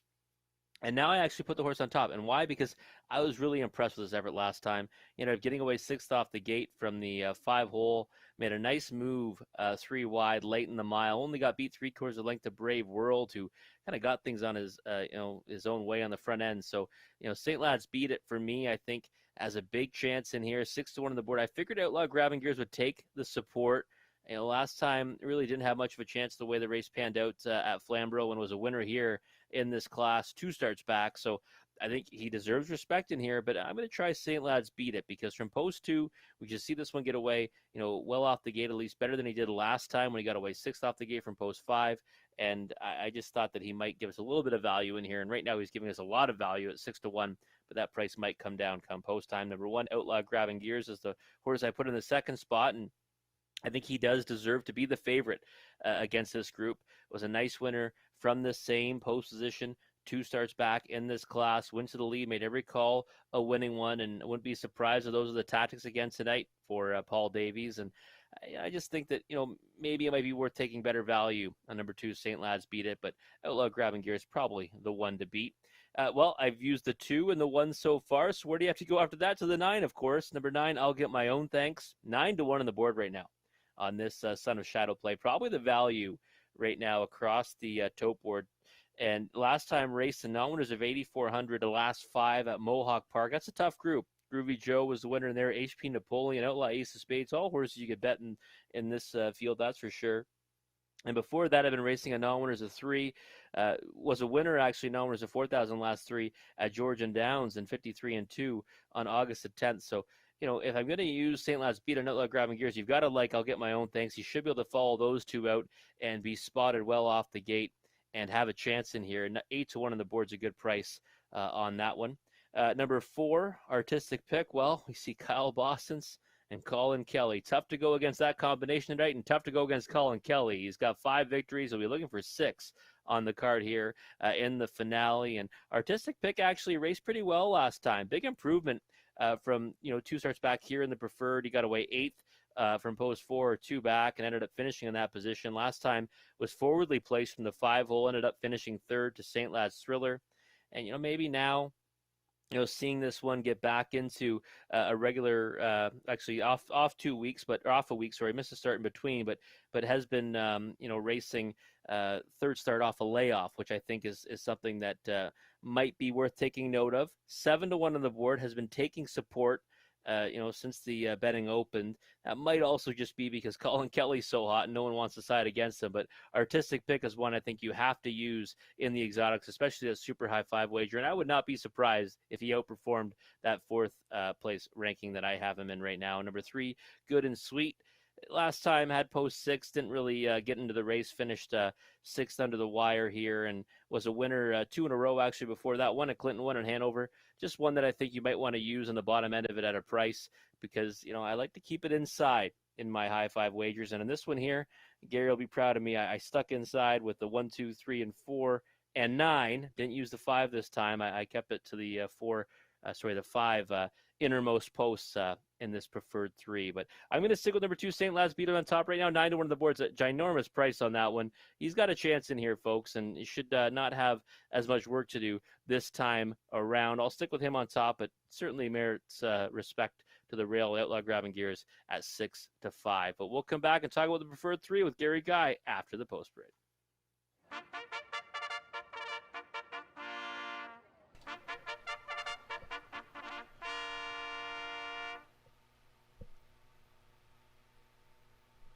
Field 4, race 10 on parade. 1 is Outlaw Grabbing Gears, Paul Davies for Nicole Davies and Deborah Pennell. Number 2 is St. Lad's Beat It, Anthony Hunt for Jeffrey Williamson and Rebecca Williamson. Number 3 is Good and Sweet, Scott Quiller for Steve Colvin. And 4 is Artistic Pick, Colin Kelly for Kyle Bossens and Brandon Bossens. 5 is Maintenance Man, Robert Shepard for Cassidy Schneider and Colonel Schneider. And number 6, Premier Joy, Eddie Hensley for Ashley Hensley. Number 7, Big Mock, Travis Cullen for Jody Cullen. There is 8, Modern Rock, Brent McDonough for Richard Moreau and Mike Romanelli. And 9, I'll Get My Own Thanks, Travis Henry for Dale Fritz and Michael Sawyer and Edward Aitchison and BWP Stable. It's a field of 9, race 10, a nice field, Rob. This dash features the super high 5, and let's get a look at them. Starting with number 2, St. Lad's Beat It.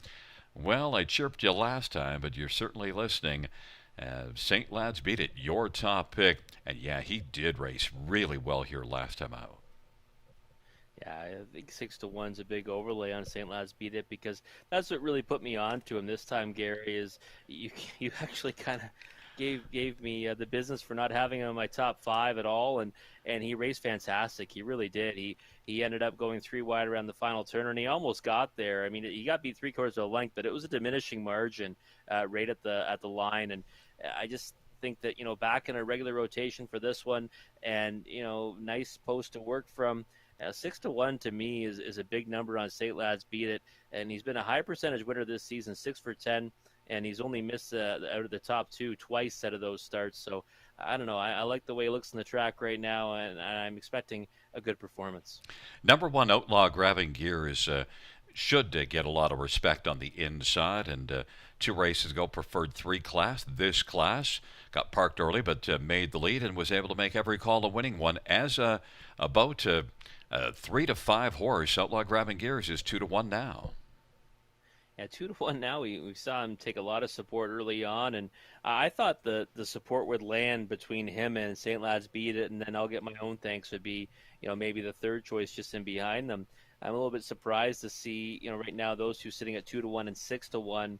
2 starts back, a real nice winner at this level from the same post position. So you've got to like his chances in here. I think Paul Davies is going to be pushing out again from the rail, and I don't really think he's going to want to give up too many spots in that first turn. So 2 to 1 right now on the board. I'd be shocked if he goes off of that price come post time, though. You know what really jumps off the page on 9, I'll Get My Own Thanks. 4 starts ago, 49 and 4, but final quarters 26 and 4 and 26 and 4. I'll Get My Own Thanks is legit. 9 to 5. Yeah, 9 to 5. Just got hammered down to that number as well. And when you look at who he's been facing off against, even like you said, that those lines three back and 4 back, Sentry, Heineken, and Shadow and Red would be massive favorites in here. And so would the horse he's been facing in his last couple. And if he had his nose on the gate of an inside post, I'd probably say he'd be the one to beat, or at least merit more respect than my third place ranking that I gave him. He certainly could get a good trip behind the two in the inside, because I think they both should be leaving out. Outlaw Grabbing Gears should be firing off for the lead, and St. Laz Beat It should be forwardly placed as well. It just really depends where he ends up and what's the trip he gets after that. If he ends up having to come first up, I don't know. I don't know if that's going to work out for him, but I think he's one you have to respect in here, and you have to use. 2-1 though right now. That'd be too short of a price for me. Number 4 artistic pick, Colin Kelly hot, but Kyle Bossens is looking for a 4th training win on the evening. And look at this is the 3rd start off a layoff. This one raced in the preferred 2 class in London back in March and had a 2nd in the preferred 2. It's not a big reach for artistic pick to be very competitive in here. 9-1. I don't think so either. And, it's one of those things where you look at it and say the connections alone, you might be able to bet them blind. And you don't have to bet them blind, though, because the last effort was a much better one. And when you look and say 3rd start back now of a layoff, that's usually the magic number, or at least it used to be when I was, growing up. And you'd always want to have the horse that's 3rd start off a layoff. So this might be his best performance yet, since that break. And you look at it and say Colin Kelly's already won 5 on the card. I think he's going to have this one forwardly placed somewhere. If he ever trips out, he's got a big chance at 13-1. And I used 5 maintenance man for 4th, and you threw Good and Sweet on the ticket. Good and Sweet at least can get a better trip this time out from a better post. Yeah, I think so. I think just for me, Good and Sweet's one I hope that stays along the pylons and gets a piece of it. Maintenance man to me is one that needs to have the front runner be forwardly placed. Just not sure if he can get there tonight. Well, we'll see how the 10th race unfolds. It is a field of 9 for the 10th. Outlaw Grabbing Gears and St. Lads Beat It and Good and Sweet on the inside of the center.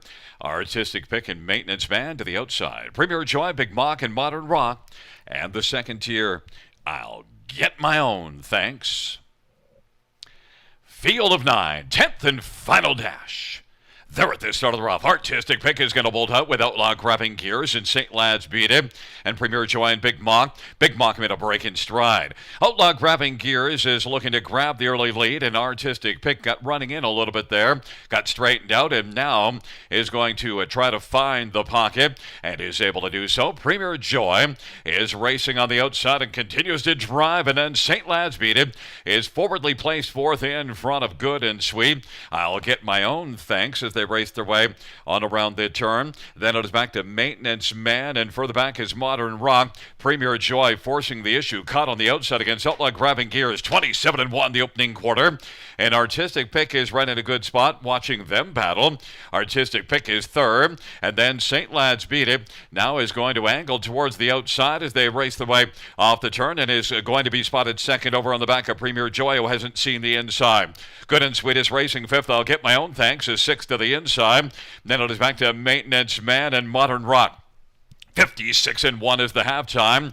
And it is still Outlaw Grabbing Gears who's got the lead. Into the backstretch they go. Premier Joy is racing on the outside and has been parked every step. There goes St. Lads Beat It now. St. Lads Beat It has rolled right around. Premier Joy is up to threaten Outlaw Grabbing Gears. And on the inside, Artistic Pick has been getting a trip. Good and Sweet is racing 2nd over 4th. I'll Get My Own, thanks, is 5th. And then it is back to Modern Rock and Maintenance Man. 3/4 in 126. Outlaw Grabbing Gears. St. Lads Beat It at 3-1, looking to pull the upset against the even-moneyed Outlaw Grabbing Gears. Outlaw Grabbing Gears and St. Lads Beat It as they turn for home. On down the stretch road they come. Outlaw Grabbing Gears and St. Lads Beat It. They are going at it. Outlaw Grabbing Gears had enough of a high gear left to get home in front. St. Lads Beat It was a very game 2nd.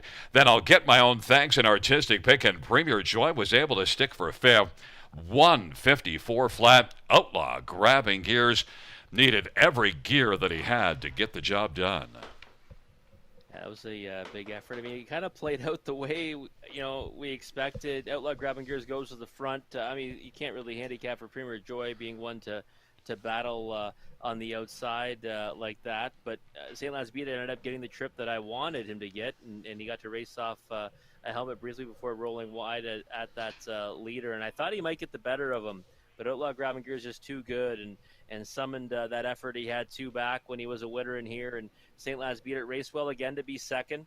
I'll Get My Own, thanks, end up closing well to be 3rd, and it kind of finishes with those horses we thought we'd see, the 1-2-9 or a 2-1-9. Well, your top four were 2-1-9-4, and it comes 1-2-9-4, so not that far off. And St. Lad's beat it. Boy, that was a game effort. Yeah, it definitely was, and one I'll come back to. This horse has just really put together a nice season, and now he doesn't get the job done tonight, but now he has hit the top two in 9 of 11, and there's nothing wrong with that, that's for sure. Far cry from last season, 0 for 22. Well, he did a lot more work in the race. St. Lad's beat it had to swing three wide as Premier Joy backed away, and it's still a pretty darn impressive effort by St. Lad's beat it. Yeah, definitely. Yeah, and the artistic pick, with the hot connections, ends up finishing fourth at 15-1. Got a nice trip throughout. Colin Kelly couldn't have given him a better trip, but ended up racing pretty well. For in the preferred three, much better than he did 2 starts back when he was 8th. Absolutely. And then Maintenance Man has the back class and would, like you said, probably race better if he can get up close to it, but at least got able to pick up a piece. Yeah, I picked up a small piece in 5th, which, again, for a horse that usually needs the lead to race effectively, not bad when you can just kind of sit a trip and end up getting a small share of it. Well, it comes in a 1-2-9-4-5. And, Rob, I do like the idea of you taking the 3-1 over the even money to take a shot. Back in front of us is One Outlaw Grabbing Gears, a 5-year-old smart shark bay gelding owned by Paul and Nicole Davies and Deborah Pinnell. Paul Davies, the trainer and the winning driver. It's the 6th win this year, 28th lifetime. Outlaw Grabbing Gears, 154 flat.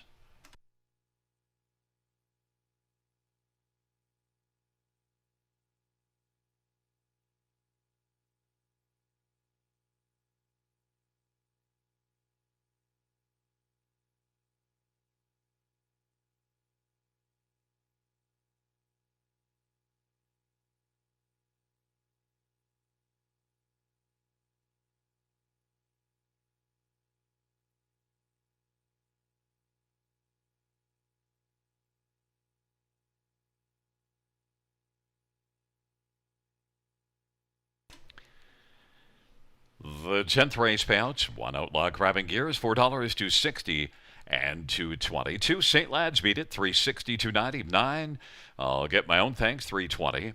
The dollar pick 4 is $260 $3.40. Dollar high 5 $340 $3.40. $2 exactor $11.40. Dollar try $16.60. The double $57.80.